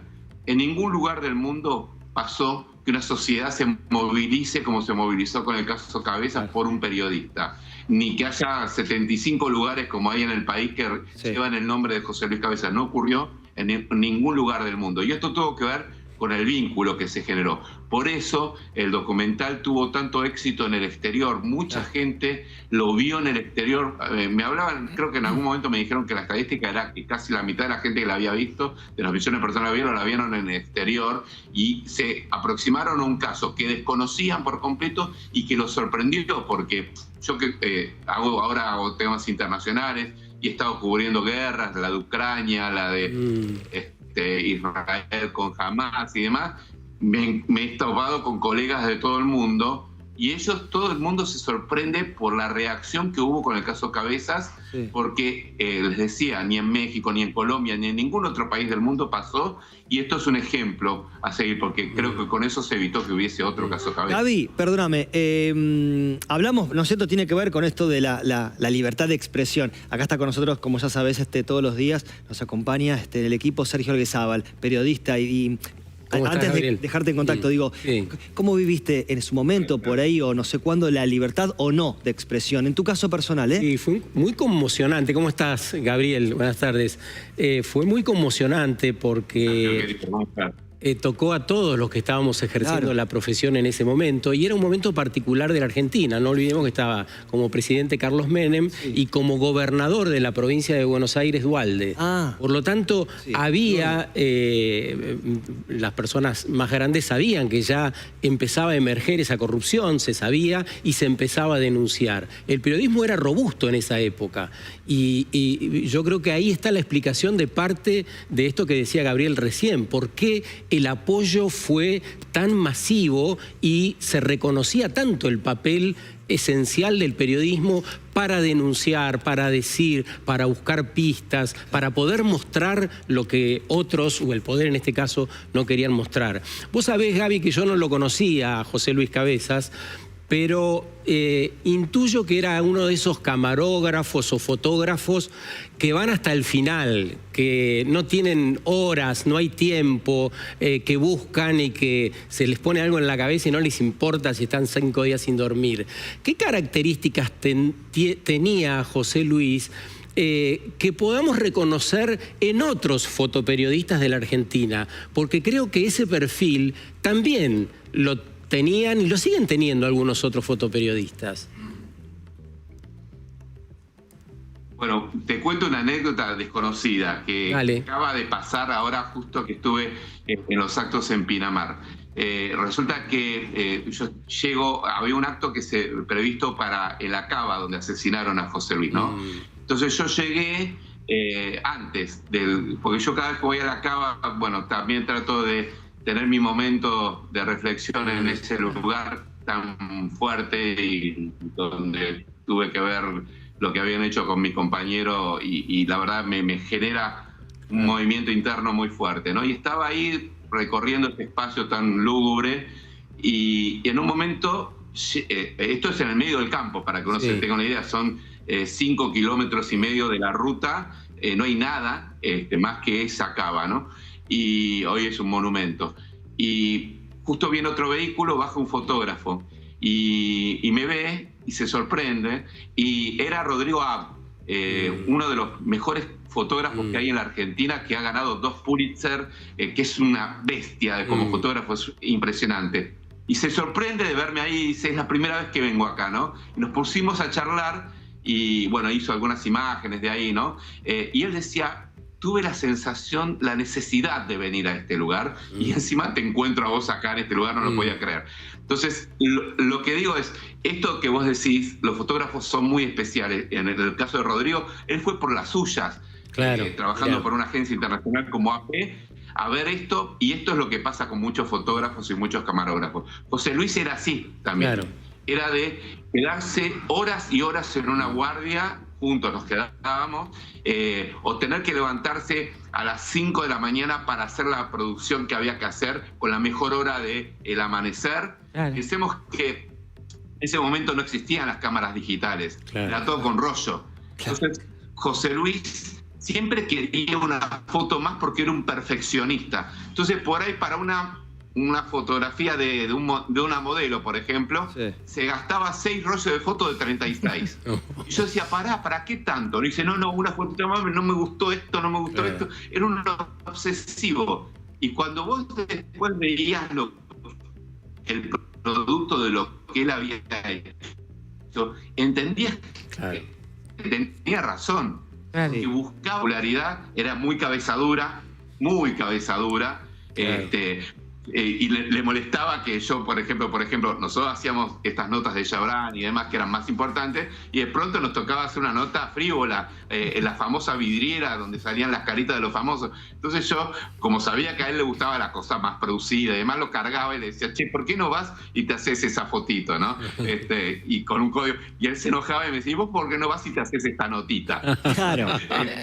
Porque él defendía mucho su laburo. Claro. Y era un apasionado, y yo te digo, lograba cosas. Aparte, tenía una cuestión que a mí me sorprendía, es el poder de convencimiento con el entrevistado. Él logró que Ernesto Sábato, en esa famosa foto donde se lo ve con una pintura totalmente naif, todos sabemos que Ernesto Sábato era un tipo enojón, y lo logró que se pose en esa foto con una pintura naif en plena Plaza de Lavalle. Y eso lo logró él. O que Oscar Andriani, que era un empresario multimillonario, se vista como el cartero de su correo. Esas cosas las lograba porque esta cosa obsesiva que tenía y de querer mejorar la calidad y querer transmitir con una foto un concepto. ¿no? Era impresionante. Gaby, yo lo admiraba, aparte de quererlo, lo admiraba por lo que hacía, ¿no? Sí, hay un segundo, Mónica, pero porque no me quería ir del tema cuando decías esto de lograr la foto, ¿no? Digo, más allá de la primicia del periodista, del fotógrafo, ¿qué se busca más allá de la primicia? ¿Qué se busca en la foto? ¿Qué se busca al presentarla? ¿Qué hay detrás de ese fotógrafo que quiere esa perfección? Te estoy siguiendo con lo que decías, ¿eh? Primero, José Luis tenía, yo siempre lo que me sorprendió es que él tenía el talento de unir dos ramas, si se quiere, de la fotografía. Una era la del reportero gráfico, sí, que necesita la instantánea de ese momento porque es un momento único en la historia y si no se pierde. Claro. Él tenía eso. Aparte tenía la otra parte, la de la producción artística, claro, la de horas y horas de iluminación, de conseguir la foto distinta, sí, producida y demás. Y él combinaba las dos vertientes. Qué bueno. En una sola persona. Por eso tenía un talento tan especial, ¿no? Y él buscaba conceptualmente transmitir mucho más con la foto. No se consiguió básicamente, digamos, porque nos encontramos con Chabran. Nosotros la investigamos muchísimo para poder llegar a ese momento. Miren, sí, hoy contaba este fin de semana una anécdota. Sí, ¿no? Dale. Si tengo un minuto para Sí, claro, dale.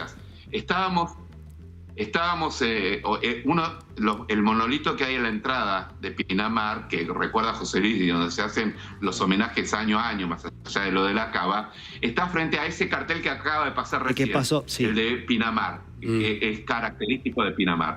Nosotros en el año 96, yo tenía toda una investigación hecha sobre cómo Chabran estaba haciendo negocios muy extraños y muy raros y oscuros en Pinamar, que incluso tenía un proyecto de un puerto deportivo que era, según todos los que conocían eso, o era lavado de dinero o era entrada de narco, es lo que te decían allí en Pinamar.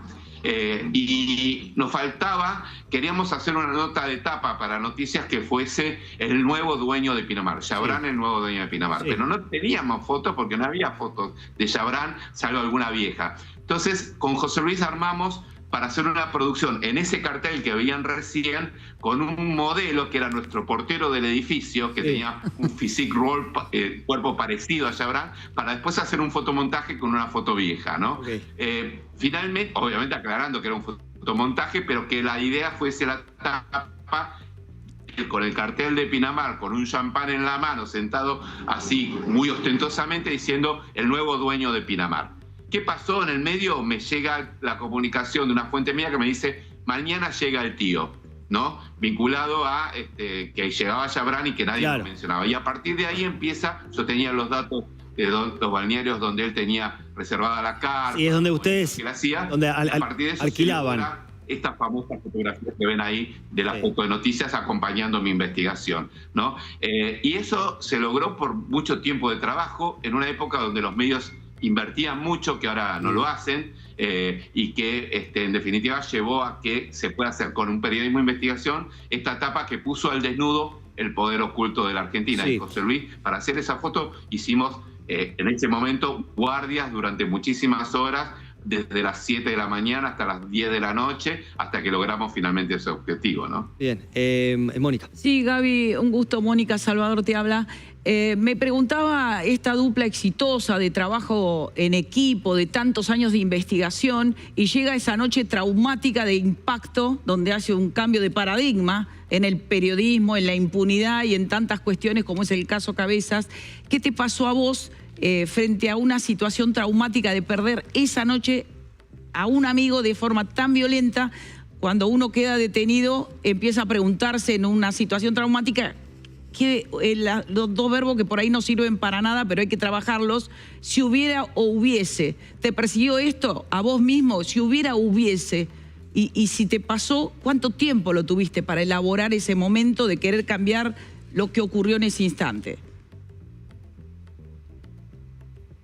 Es un tema que uno nunca termina de cerrar, digamos, ¿no? Porque yo siempre digo que el caso de José Luis para mí es un caso que me atravesó la vida y que va a estar presente hasta el último día de mi vida. O sea, es como una música de fondo que siempre resuena, y yo sigo en contacto con la familia y somos como familias ensambladas, la de José Luis y yo, a través del dolor, pero del acompañamiento mutuo, ¿no? Y eso va a estar atravesado siempre. Y yo era un chico, la verdad, yo amaba el periodismo de investigación, pero y todavía me faltaba conocer muchísimo, y tenía 28 años cuando pasó todo esto, ¿no? Y yo me salvé de milagro, esta es la realidad, porque la noche nosotros fuimos a cubrir la fiesta de cumpleaños de Oscar Andreani, ese 25 de enero, la noche del 24 al 25 de enero con José Luis, y yo me fui un rato antes, me fui a las 4 de la mañana porque era fin de semana y habían llegado unos amigos míos de Buenos Aires porque hoy es mi cumpleaños. ¡Feliz cumpleaños! Entonces, Tenés razón. esa circunstancia hizo que mis amigos... Sí, hoy es mi cumpleaños y es como que tengo dos cumpleaños casi en simultáneo, porque volvían a hacer ese día y me atraviesa una montaña rusa de sensaciones cada vez que es esta fecha, digamos, porque por un lado es el dolor terrible por lo de José Luis y por otro lado el reconocer que la vida me dio otra oportunidad también, ¿no? Y lo que les decía... Yo me voy a las 4, José Luis se va a las 5 y a la salida, cuando llega a su casa es que lo secuestran y se lo llevan y lo asesinan, ¿no? Y cuando lo detienen a policía que mató a José Luis, que es Gustavo Preyeso, la gente que lo detiene lo conocía a Preyeso porque eran policías también, y él les dice que si nos encontraban juntos a los dos nos mataban, nos hacían boleta, esa fue la frase que usó, a los dos. Y bueno, obviamente eso te atraviesa, lleva mucho tiempo de terapia, lleva mucho tiempo de acompañamiento familiar. De proceso, y que uno también... Nunca lo termina. Digo, de proceso, y como te decía al comienzo, ¿no? Como año a año uno va por ahí a estar recordando otras cosas y va procesando otras anteriores. Te agradecemos tu tiempo, Gabriel, un abrazo grande, feliz cumpleaños para vos, de todo el equipo, y gracias por esta comunicación y recuerdo también, de Cabezas. Abrazo grande. Muchas gracias a ustedes y muchas gracias a los compañeros, colegas de ahí, a los cuales algunos de ellos conozco hace muchísimo tiempo, pero no voy a revelar ni la edad de ellos ni la mía tampoco. Un gran saludo. Abrazo grande. Abrazo. 11 58 35 87 69. 10 minutos pasan de las 6 de la tarde. ¿Momento de poner la ficha? Vamos, aquí le ponemos la ficha, amigos, dale. ¿Arrancamos? Salvador, de los 3 temas, todos importantes, cada uno por su tema en sí, propiamente dicho. Pero ¿cuál le ponemos ficha? No se olviden de Cabezas. Ok. Sin duda. Perfecto. Sergio. Sí, también a Cabezas, claro, porque creo que no hay que olvidar al hombre y tampoco hay que olvidar el valor de la libertad de expresión, que quizá debamos recuperarla en estos tiempos. Ahí está. ¿Lola Cordero? Obviamente a Cabezas, por los 128 periodistas que murieron en este pasado 2025. Hay que decir que el 40% eran fotógrafos o filmadores. Así que evidentemente el periodismo sigue dando donde duele en el poder, ¿no? ¿Vale? ¿A quién le ponemos ficha? Igual, lo mismo. ¿Vale? Creo que es un momento para no solamente reconocerlo y valorarlo, sino además luchar por la libertad en todas sus formas, no solamente de prensa, ¿no? De expresión en todas sus formas. Ahí está. 15 minutos, pasan de las 6 de la tarde hasta las 7. Te acompañamos con mucha información y, por supuesto, en vivo. Hasta las 7 te acompañamos. Dale, esto es Cómo Estamos Hoy. Corte, ahí venimos.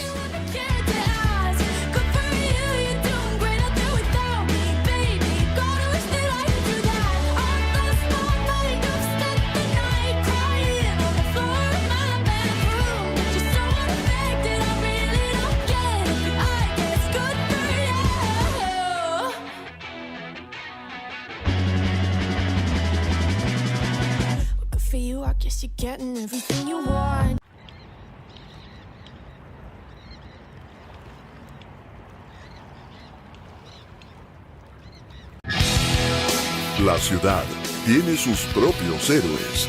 Conoce sus historias desde adentro en BA Emergencias. Móvil 414, llamen auxilio. BA Emergencias. Lunes a las 20. Por el canal de la ciudad. Frente a la ola de calor, ten en cuenta estos consejos útiles. Desde las 11 y hasta las 17 horas, evita exponerte al sol y hacer actividades al aire libre. Reducí la actividad física. Come liviano, sobre todo frutas y verduras, y evita las comidas pesadas. Toma mucha agua y evita las bebidas alcohólicas o muy azucaradas. Usa ropa fresca, liviana y holgada y protégete del sol con gorro y anteojos oscuros. Intenta permanecer en lugares frescos y ventilados. Y presta especial atención a las personas mayores de 65 y a los chicos menores de 5 años. Ante una emergencia médica, llama al 107 y por otras emergencias, llama al 103, gratis las 24 horas. Para más información, entra a buenosaires.gov.ar. Buenos Aires Ciudad. Paciencia salió del grupo. Cada mañana, el informe detallado del tránsito al instante para que puedas elegir vías alternativas y mantener la calma. Lo que tenés que saber antes de salir de casa para ir planificando tu día. De lunes a viernes en Noticias a las 7 y La Pinta es lo de menos. Por el canal de la ciudad.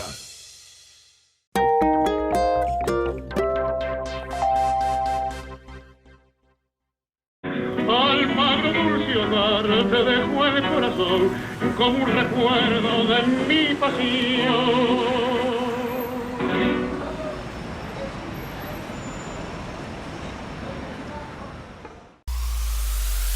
En todos lados, el canal de la ciudad. Toda la programación que tenemos preparada en vivo para ustedes. Disfruta nuestra programación en los principales operadores del país. 17.3 del PAC Plus y canal 125 de Gigared.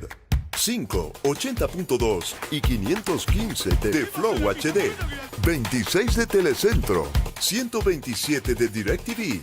401 de la red Intercable. 25 de InTV, 107 de Movistar TV y 6 de Claro TV. En todos lados, el canal de la ciudad. Hola, soy Marialé Mrowe y este es mi top 3 de los lugares más pintorescos de la ciudad para tomar un té con amigas. Número 1, L'Orangerie. Un lugar elegante y clásico adentro del Alvear Palace.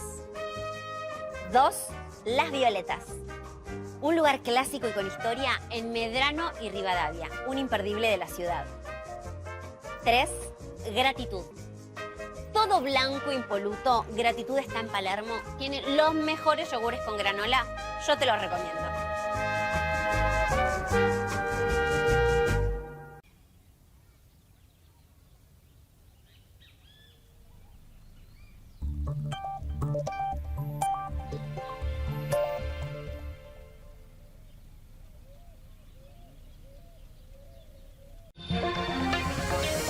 Simplemente información al terminar tu día.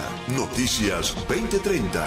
La integración del país a la iniciativa impulsada por Trump. Gran parte del territorio nacional está con alerta de nivel amarillo. Subsidios mal asignados por unos 30.000 millones de pesos. Un equipo periodístico te espera en Noticias 2030. El rigor del dato. Con Silvina Brandimarte y Jorge Elías. De lunes a viernes, por el canal de la ciudad. El mañana ya es hoy y la transformación no puede esperar. ¿Qué resulta más conveniente para el tiempo que vivimos? Somos una sociedad mucho más saludable desde lo humano, desde lo comunitario, desde lo familiar. Sos la generación de la transición. Va a ser incómodo, pero hay que protagonizarlo. La transición con Sergio Elguezábal. Lunes, 22 horas. Por el canal de la ciudad.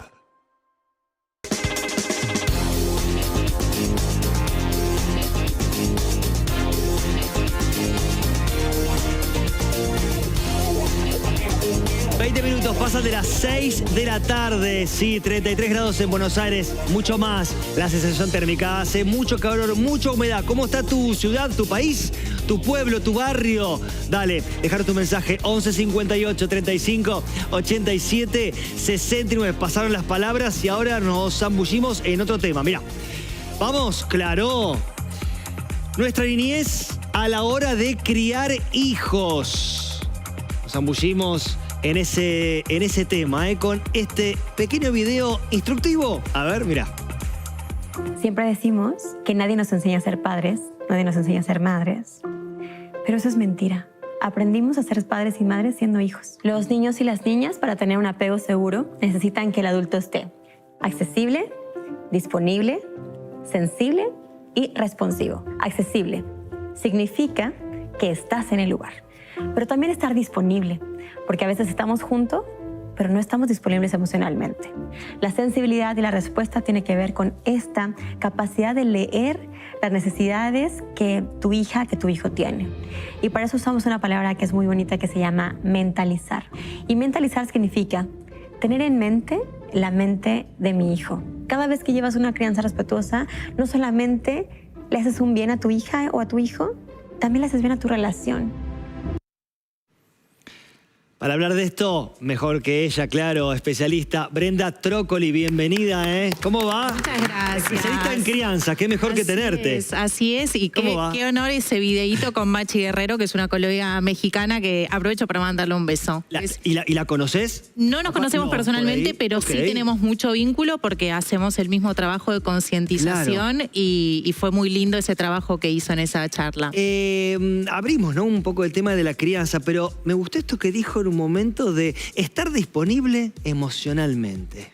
¿Qué tema? Qué bueno, ¿no es cierto? Y qué difícil también. ¿O no? A ver. Qué difícil. ¿Qué significa eso? Creo que es lo que más nos falta hoy. Venía escuchando un poco el programa que llegó un ratito antes y hablaban un poco de este tema del vacío, del dinero, del propósito. Y yo creo que todo nace en la falta de presencia emocional que tenemos de nuestros padres durante la mayoría de los días de nuestra vida, lamentablemente. Y esto no creo que afecte solo a la generación de hoy, a los chicos que estamos criando hoy, yo soy mamá de 2, sino también que nos ha afectado a nosotros como hemos sido criados y también a nuestros padres. Por eso creo que la crianza no es solo un tema que nos compete a mamás y a papás y a quienes de repente trabajamos con chicos, sino que es un tema social, es un tema cultural, es un tema antropológico, es un tema económico, es un tema que aparece en todas las áreas de la vida. Y sí, me parece que la presencia emocional falta y falta mucho porque justamente tiene que ver con conectarnos con el otro, que no es presencia física. Digo, yo puedo ser una mamá o un papá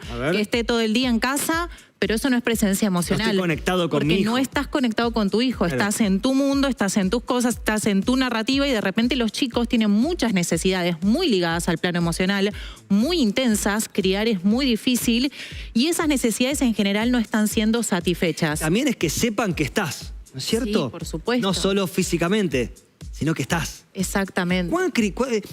¿Cuánto cambió la crianza que vos tuviste? ¿Cuánto evolucionó, mejor dicho, a la que vos le diste a tus hijos? Porque viniste con un chip de crianza, ¿no es cierto? Sí. ¿Cuánto ahí dijiste, esto no, esto sí, ese checklist que uno hace? Y mira, yo creo que uno cuando se convierte en mamá o en papá, o en mi caso que me dedico a esto, hacer esa revisación es casi inevitable y es muy necesaria también.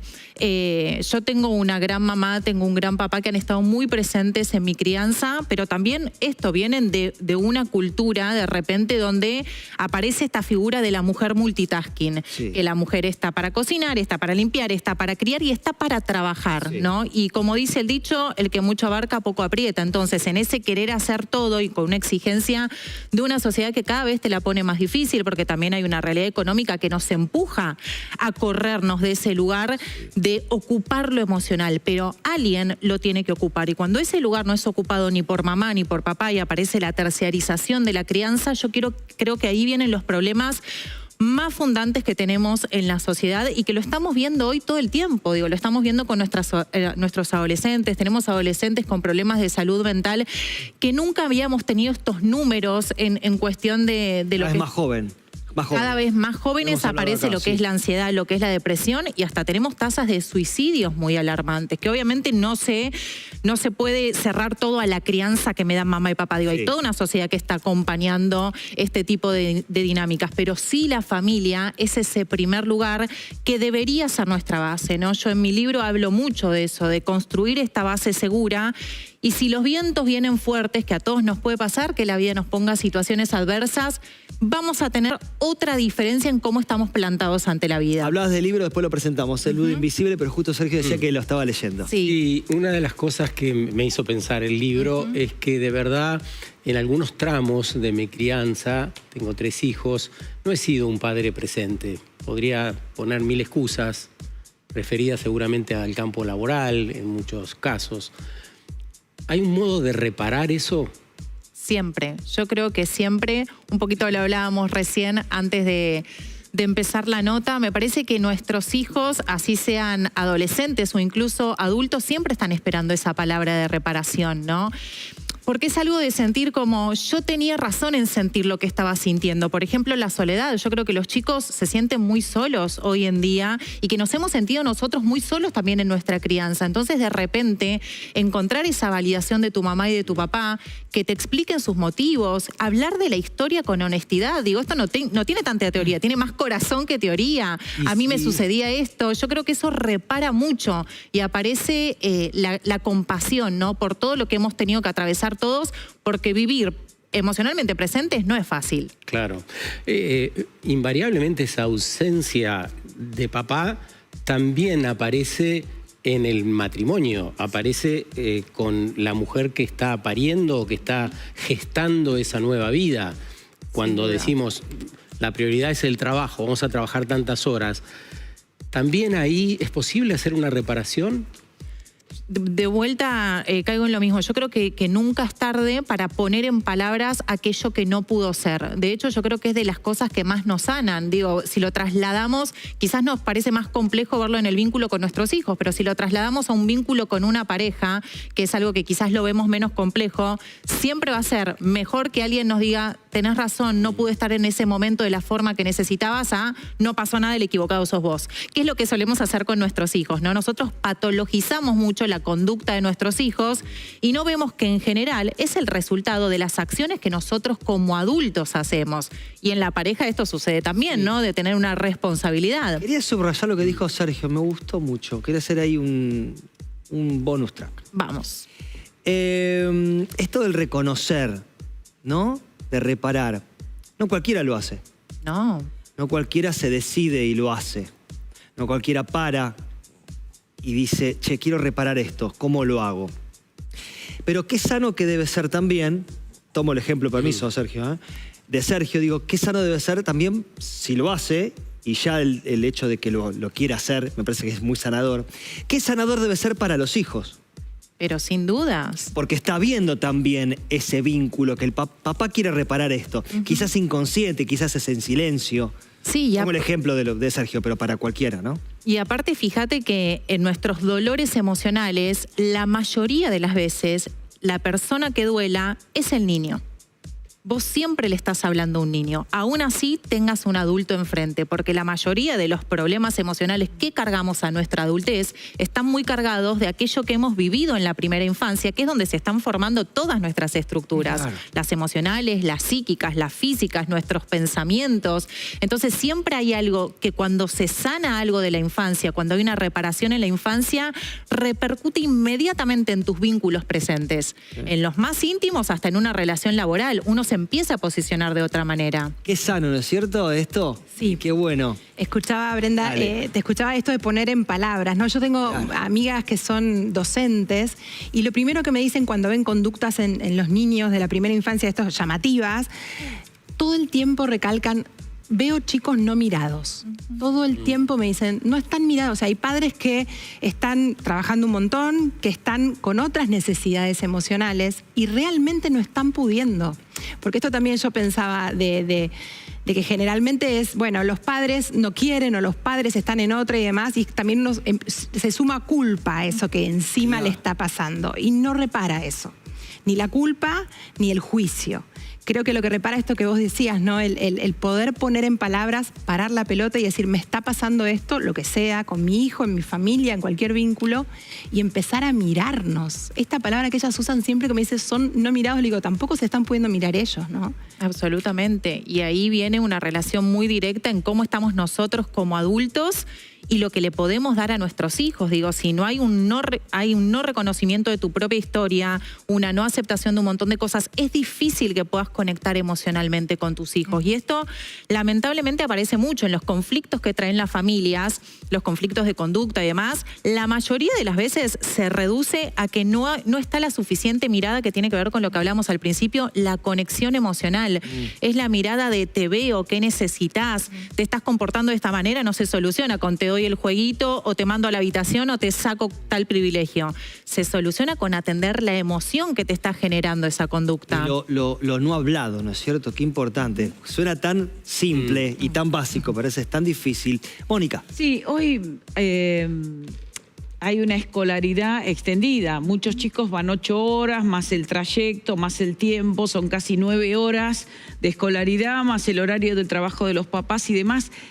¿Cómo explicarías vos en el tiempo en que se encuentra esa familia qué es la presencia emocional en forma práctica? ¿Cómo tiene una mamá o un papá para conectarse con presencia emocional en el momento en que se ven?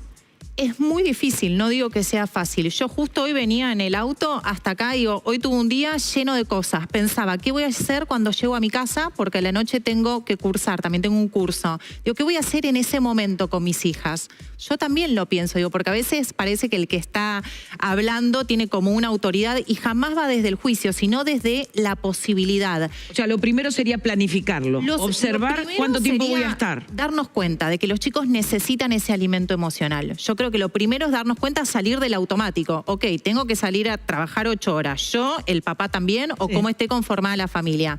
Nos encontramos todos recién a las 6 de la tarde. La normalidad sería, bueno, alistamos para la cena, los bañamos, todo rapidito, chiqui chiqui, que se vayan todos a dormir. Esa dinámica familiar que estamos llevando la mayoría de las personas trae muchos conflictos. Entonces, si nosotros podemos identificar que ya ese sistema nos está poniendo en un lugar de déficit emocional, no solo a los chicos, digo, hablamos de los chicos porque son los que más lo muestran sintomáticamente, pero a los adultos también. En forma objetiva, ¿con qué? ¿Con preguntas, con charlas, con qué? Y acá viene el lenguaje de amor, como se suele llamar, de cada chico. Algunos chicos se conectarán más con el juego y te pedirán más, juguemos un rompecabezas, tirate a jugar al piso, que suelen ser los más chiquititos, que se conectan mucho a través de los motriz. Los adolescentes será a través de la charla, tal vez, o de lo que hicieron en el día, o de lo que te compartió. Mirá, mala canción que salió. Yo digo que es estar. Llego, dejo el teléfono, dejo la cartera y dejé todo por 40 minutos, ¿no? Obviamente que esto también requiere de una organización previa porque la casa tiene que seguir andando y al otro día nos tenemos que levantar temprano. Digo, esto pasa en todos los hogares. Pero si uno puede identificar que esto es tan importante como mandarlos al colegio o como mandarles la viandita, por eso a mí me gusta hablar del alimento emocional. No nos olvidamos de darle el desayuno, pero muchas veces nos olvidamos de alimentar el vínculo. ¿Cómo se construye un vínculo? ¿Cómo construís un vínculo con tu pareja? Ahí vas al cine, charlas, comparten una cena, se abrazan.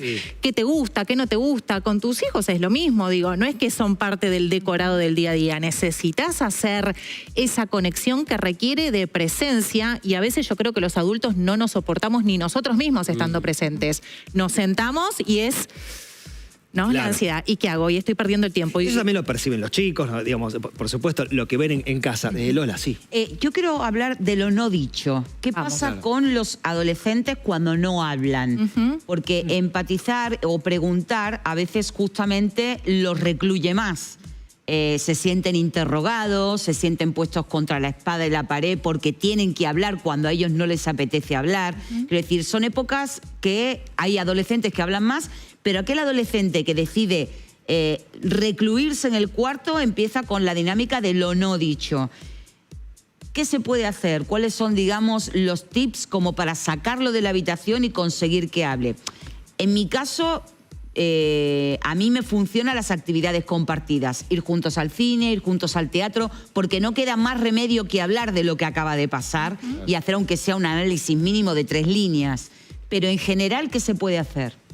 Yo creo que está bueno también nombrar que no todos los adolescentes tienen esta característica. Es verdad que suele ser una etapa de la vida que es medio monosilábico, ¿no? Sí, no, estoy bien, estoy mal, ¿no? Esto suele suceder, pero también hay otros que disfrutan mucho la conversación. Cuando aparece el silencio extremo y el meterse para adentro de forma extrema, es muy importante esto que vos nombrás.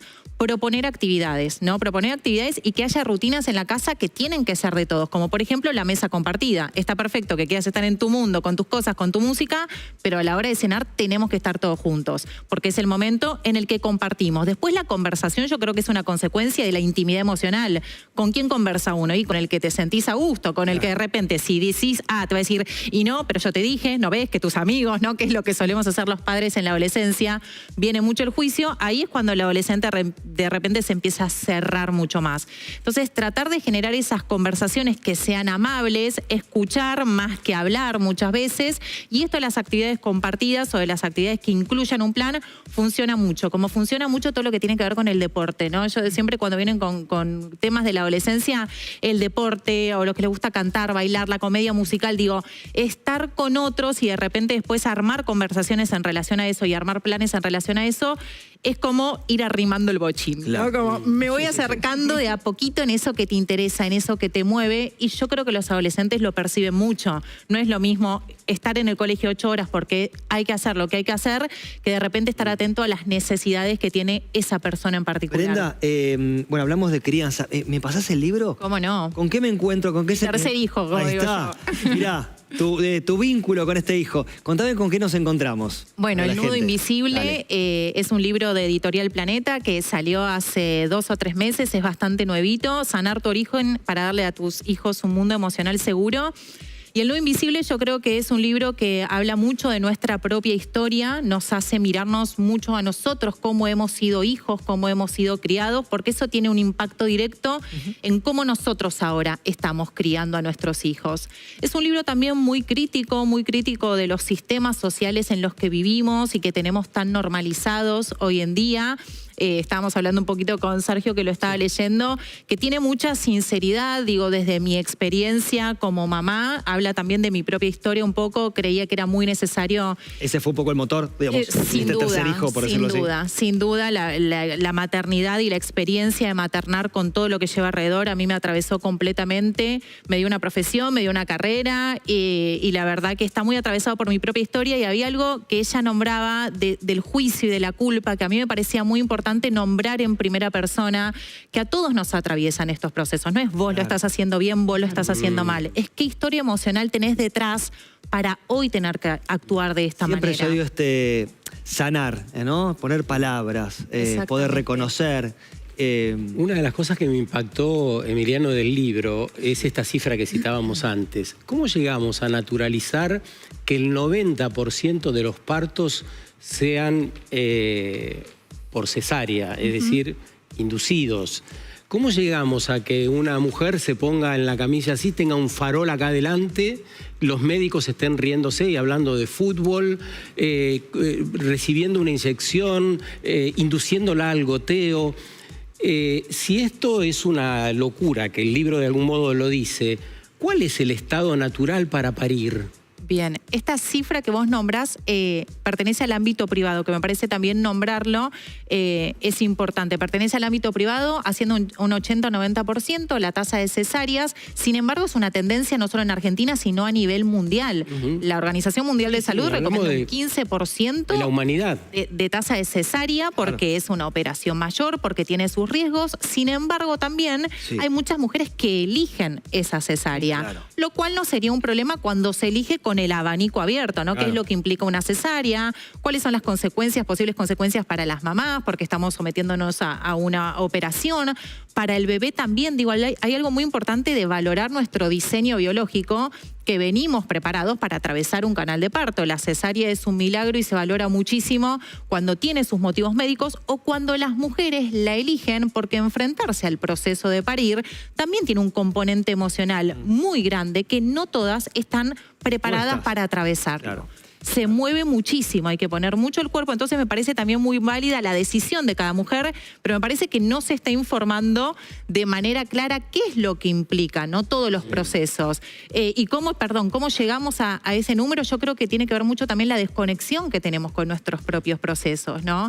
El miedo es algo que a las mujeres nos suele atravesar mucho en el momento en el que vamos a ser mamás. Y nos venden la cesárea como si fuese una solución mágica, ¿no? Como si no incluiría el miedo y si no hubiese ninguna consecuencia. Y muchas mujeres en ese contexto accedemos a eso, ¿no? Pero sin fíjate dudas que tiene vos sus en consecuencias. este relato otra vez de algún modo incurrimos en ese vicio de contar una partecita. Yo lo que necesito que me cuentes la otra parte, que vos la viviste, vos tuviste una cesárea y después un parto natural. ¿Qué implica un parto natural? Sí. Me parece que lo haga sintético, pero está buenísimo, ¿no? Un corte rápido. Dale, volvemos y le respondo.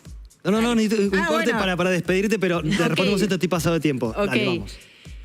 Mira, la realidad es que tiene que haber mucha disposición de la persona que va a pasar por ese proceso, tiene que haber acompañamiento y tiene que haber una despatologización del nacimiento. El nacimiento no es algo patológico, el nacimiento es algo natural, que en buenas condiciones de salud materna y neonatal puede suceder sin demasiados inconvenientes. Lo que sucede ahí es que por una cuestión de tiempo y por una cuestión que está atravesada por un sistema que se beneficia de estas intervenciones que empiezan desde el mismísimo momento del nacimiento, esto empieza a ser la normalidad. Y esto trae consecuencias no solo a nivel físico, que es lo que estábamos hablando, sino que también trae consecuencias a nivel emocional, porque en general lo que ocurre cuando hay intervenciones médicas es una separación de la mamá y el bebé en el momento que el bebé más necesita estar en contacto con su mamá, que es en el momento del nacimiento. Y cuando esa conexión es interrumpida, y esto está estudiado por la OMS como la hora sagrada, la hora de oro, cuando esa conexión es interrumpida, empiezan una serie de consecuencias a nivel emocional en el bebé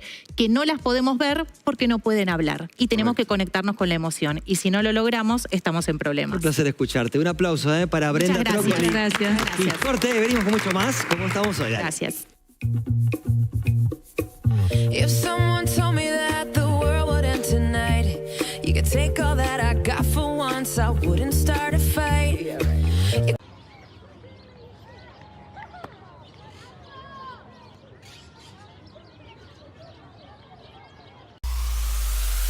En todos lados, el canal de la ciudad. Toda la programación que tenemos preparada en vivo para ustedes. Disfruta nuestra programación en los principales operadores del país. 17.3 del PAC Plus y canal 125 de Gigared. 5, 80.2 y 515 de Flow HD. 26 de Telecentro.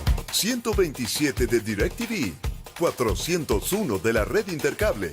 25 de InTV, 107 de Movistar TV y 6 de Claro TV. En todos lados, el canal de la ciudad.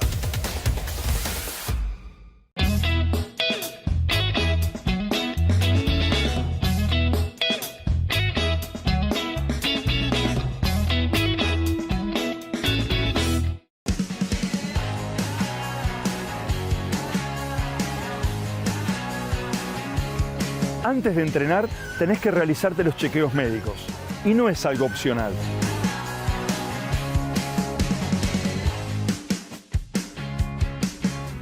Tenés que realizarte estudios básicos, control cardiológico, presión y, de ser posible, una ergometría.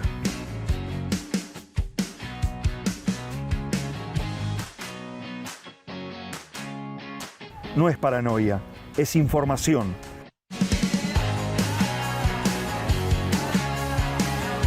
Entrenar sabiendo cómo está tu cuerpo te permite exigirlo mejor y cuidarlo mucho más.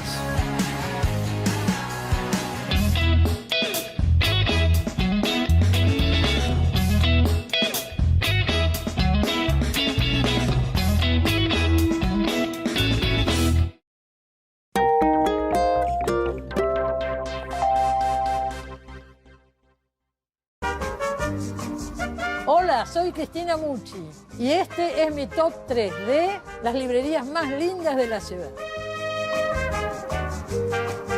Número 1, Naeski. Es una librería que está en una esquina bien de barrio. Hay dibujos de rep, hay músicos en la vereda muchas veces. hay conferencias, hay presentaciones de libros, en fin, le cambió la cara cultural a Villa Urquiza. Número 2, Eterna Cadencia. Eterna Cadencia ocupa una casa típica del barrio de Palermo, remodelada como para albergar más de 40.000 títulos. Pero además de libros, también acá hay presentaciones, charlas, es un lugar cultural en pleno Palermo. Número 3, Céspedes. Esta librería está en Colegiales y tiene también una sucursal en el centro Recoleta. Comparte, como tantas librerías de Buenos Aires, la idea no solo de vender libros, sino de generar lectores y compartir un vínculo con la comunidad.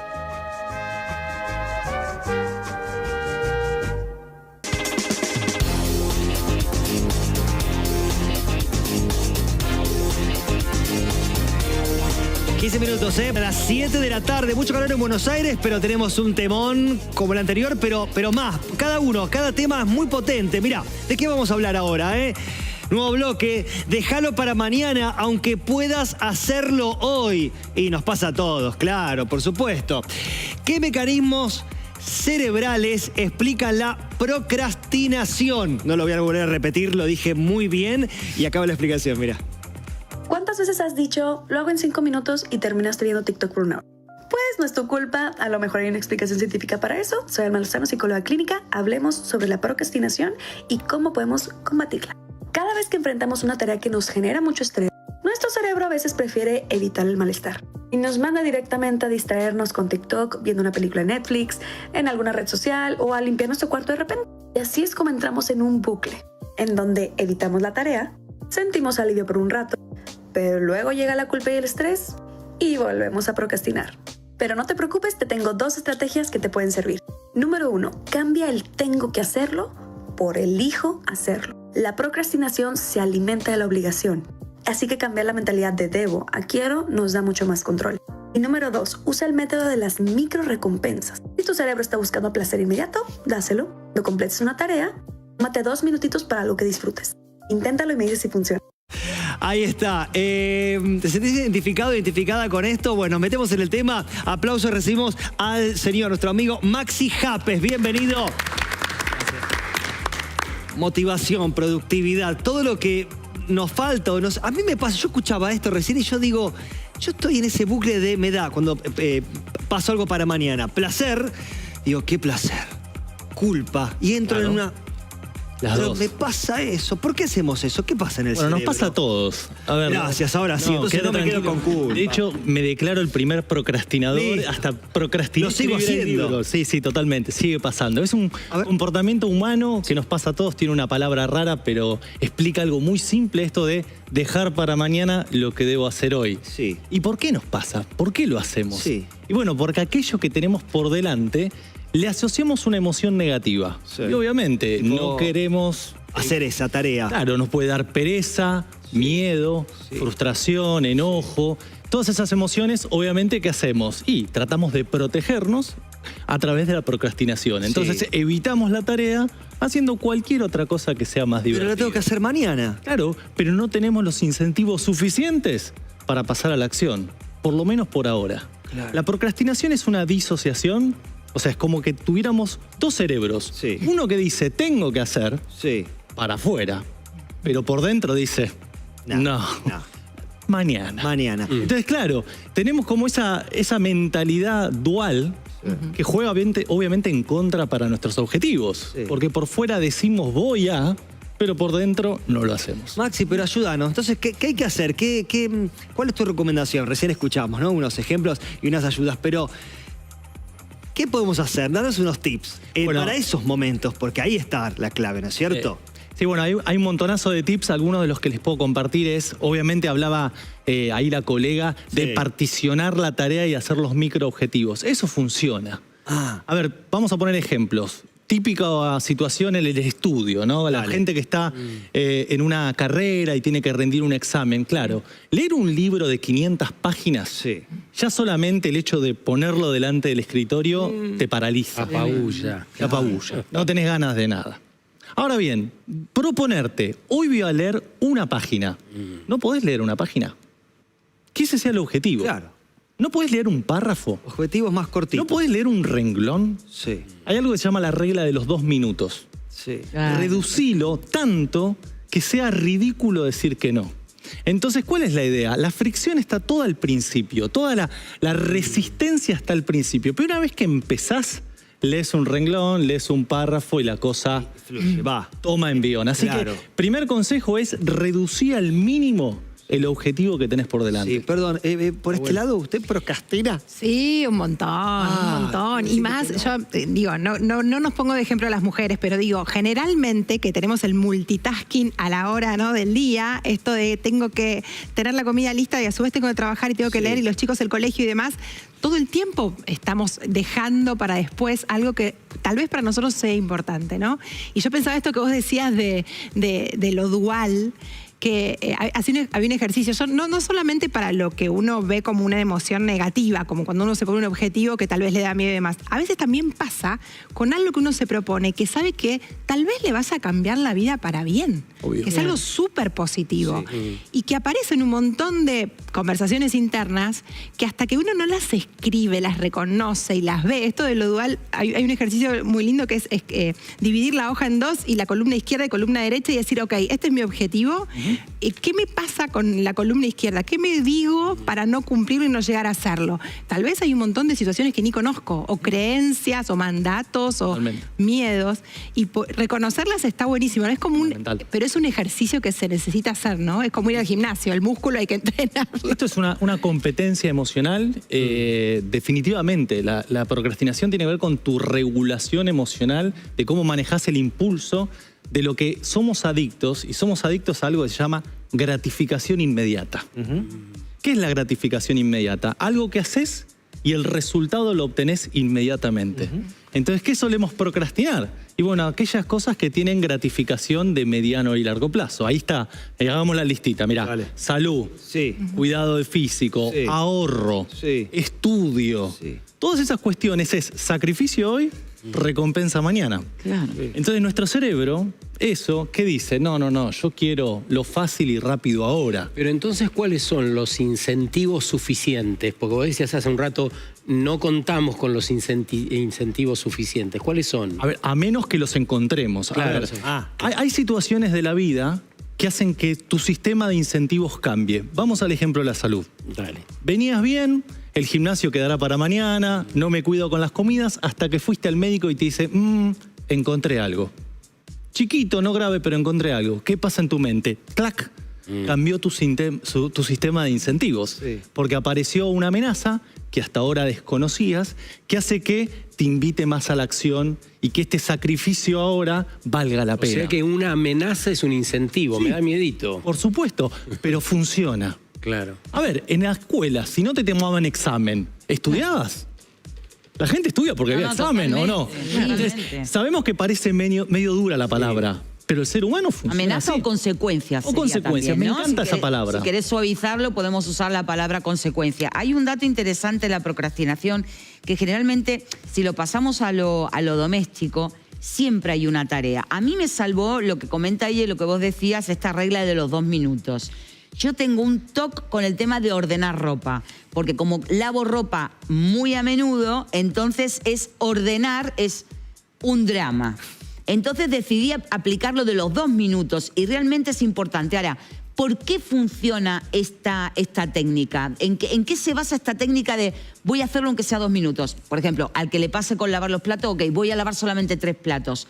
¿Por qué funciona? Funciona porque reducís enormemente la dificultad por delante de la tarea. Entonces, una tarea tremendamente compleja que te paraliza, deja de hacerlo. Entonces ya es mucho más manejable. Saltaste la barrera. Exactamente. Entonces tu umbral de dificultad es tan fácil que lo puedes pasar. Porque el tema es empezar. Empezar. Ese es el problema es empezar. El procrastinador tiene un tema con el arranque. Porque ya una vez que arrancas, vas. Uno toma envío. Es por otra cosa, creo, también. Porque uno en la teoría y en la cabeza, la imagen y la fantasía siempre es peor que cuando va a la realidad. Claro.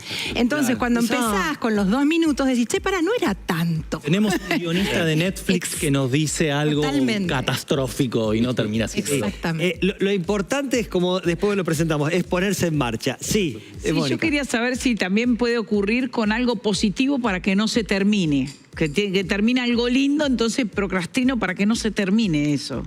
Ok, ¿cómo sería? A ver, me mataste con el ejemplo. Claro, lo postergo porque querés eso. Si no termino, claro. Postergo el final de eso. Claro. Claro, porque te postergo gusta el eso. final porque si lo cierro, termino algo. A veces puede ser una carrera y terminar o claro. El eterno estudiante. Está bueno, que es un logro, pero termino no haciéndolo para que tardé en ver el último capítulo de una serie porque se me terminaba la serie y dije, ¿y ahora qué miro? Tal cual, y a veces procrastino ese final porque digo, no me va a gustar otra tanto como esto. Ahí tal vez, y sé que es lindo. Ahí yo no sé si lo veo como procrastinación, sino es una planificación inteligente de tu parte de decir, esto quiero dejarlo para después. Mónica. Pero la procrastinación típicamente trae un perjuicio para uno mismo. Estás haciendo algo en contra de tus intereses. Claro. O sea, no es normal hacerlo, no está bien hacerlo. Y no es un placer, al contrario. Que te genera consecuencias. Y buscamos siempre la condición ideal para... Bueno, ahí hablaste de condición ideal, me das el pie para hablar de un término primo hermano de la procrastinación, que es el perfeccionismo. Claro. Ahí entramos en un terreno mío. El perfeccionismo es una forma elegante de procrastinar. Bueno. ¿No? Fíjate, no, yo soy muy perfeccionista. Lo que pasa es que hasta que no tengo todo, no lo hago. Mentira, lo estás pasando. Claro. No, el libro lo sacaste, no, todavía le falta una vueltita, no, pero todavía estás procrastinando. Elegantemente, pero procrastinando. Así que el perfeccionismo no es otra cosa que miedo. Nunca llega el momento. Nunca llegó el momento ideal. Nunca. Es el miedo, ¿no? Voy a lo que decís. Nunca se van a alinear los planetas. Ay, no me digas eso. Esperando que se alinee. Se acaba de pinchar el... Todos queríamos que se alinee. La vida es hacer con lo que uno tiene, con lo que uno puede, dadas las circunstancias. Entonces, cada vez que entramos en esta dinámica del perfeccionismo, procrastinamos. Nunca van a estar todas las condiciones dadas. Entonces, eso es otra forma elegante de procrastinar. ¿Me contás un poco, mientras me das el libro, de qué se trata? Entiendo, pero digo, para que lo vea la gente, ¿con qué me encuentro con poner en marcha? Ponerse en marcha. Bueno, Ponerse en marcha es un libro práctico en el que comparto más de 30 técnicas basadas en la ciencia del comportamiento que están comprobadas que sirven para combatir la procrastinación. Hablo no solamente esto de la regla de los 2 minutos, sino cosas como, por ejemplo, la ayuda. La ayuda es un gran factor en la procrastinación. A ver. Claro, porque uno se puede engañar a uno mismo. Claro. Uno se puede defraudar a uno mismo. Pero si yo les digo, nos juntamos los 5 para hacer un proyecto. Tenés que hacerlo. Maxi, tenés que venir mañana. Sí. Entonces ya siento culpa. Entonces la rendición de cuentas ayuda a ponerse en marcha, ¿no? Otra cosa tiene que ver con el ambiente. Hablábamos del celular, ¿no? Las distracciones, las interrupciones son la amiga preferida de la procrastinación, porque si uno está todo el tiempo disperso, iba a procrastinar. Así que un ambiente apropiado, abstraído de interrupciones, también es muy bueno para el no si pinta sería todo lo contrario. Totalmente. Hacemos si pinta. Bueno, pero la vida también es Tengo una amiga que me dijo una frase una vez, porque también tengo periodos en que no hago nada. No hago nada. Y me preocupo porque no estoy haciendo nada. Y una amiga me dijo una frase que me quedó, pero ahora aprendí otra que es procrastinar. Que yo nunca estás sin hacer nada, Salvador. Vos estás afilando el hacha. Afilar el hacha. Sí, que es como preparándose. Pero me dio más tranquilidad, porque no es que no estoy haciendo nada, y por ahí surge otra cosa. Eso entraría en procrastinar. Es muy difícil la palabra. Es muy difícil la palabra. A ver, siempre... Ahora, podían haber elegido otra palabra, chicos, la verdad. Bueno, podemos decir postergación, que es parecido. Pero a ver, si yo estoy haciendo un uso productivo de mi tiempo y estoy haciendo algo que va en línea de mis intereses, eso no es procrastinar. Procrastinar es cuando me pateo en contra. Claro. No hago algo que no debería hacer. Me perjudica. Me perjudico. Acá me gusta porque dice al comienzo, dice, ponerse en marcha, del libro tuyo. Dice, 30 ideas prácticas para combatir la procrastinación. Ya lo dije, y dejar de vivir a media máquina, ¿no? Con esto, ¿no? Dejar de vivir, uno está a media máquina postergando. Uno de los motivos por los cuales escribí, primero es autoayuda para mí. Sí. O sea, ¿Cómo hiciste para escribirlo? Lo postergaste un montón. Más de 5 años. Claro. Yo pasé por todas las etapas. Sos el Mr. Procrastinador. Pero lo puedo escribir desde la experiencia porque eso lo está viví. buenísimo. Porque yo dije un día, quiero escribir un 100 libro. páginas tiene el libro. Después, o sea, que hiciste una línea por día. ¿Cuándo empecé a escribir? Pasaron años hasta que me puse, hasta que después encontré el método. Pero bueno, todos esos tropiezos fueron aprendizajes también para tratar de ayudar al que padece lo mismo que yo. Muy interesante. Perfecto. Aplausos para Maxi Capes, que nos visitó, por supuesto, en su Instagram, lo puedes seguir y consultarle. No lo dejes para mañana, consultale hoy. ¿Te imaginas? El que se mete en Instagram puede acceder a unos test online gratuitos para poder entender mejor su perfil procrastinador. Usted que le gusta hacer los tests. Siempre, ahí está. Ahí lo pueden hacer. Perdón, ya te cerró, pero quédate acá con nosotros.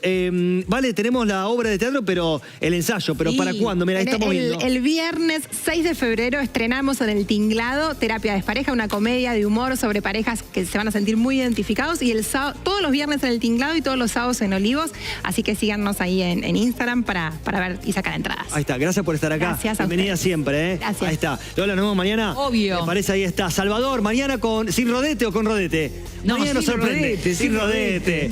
Como pinte, como pinte. Esta Sergio, noche, capítulo estreno de La Transición. Seguimos con los estrenos. Vamos todavía, pero que lo vean hoy, no mañana. No mañana. Que va a estar hoy, ahí está.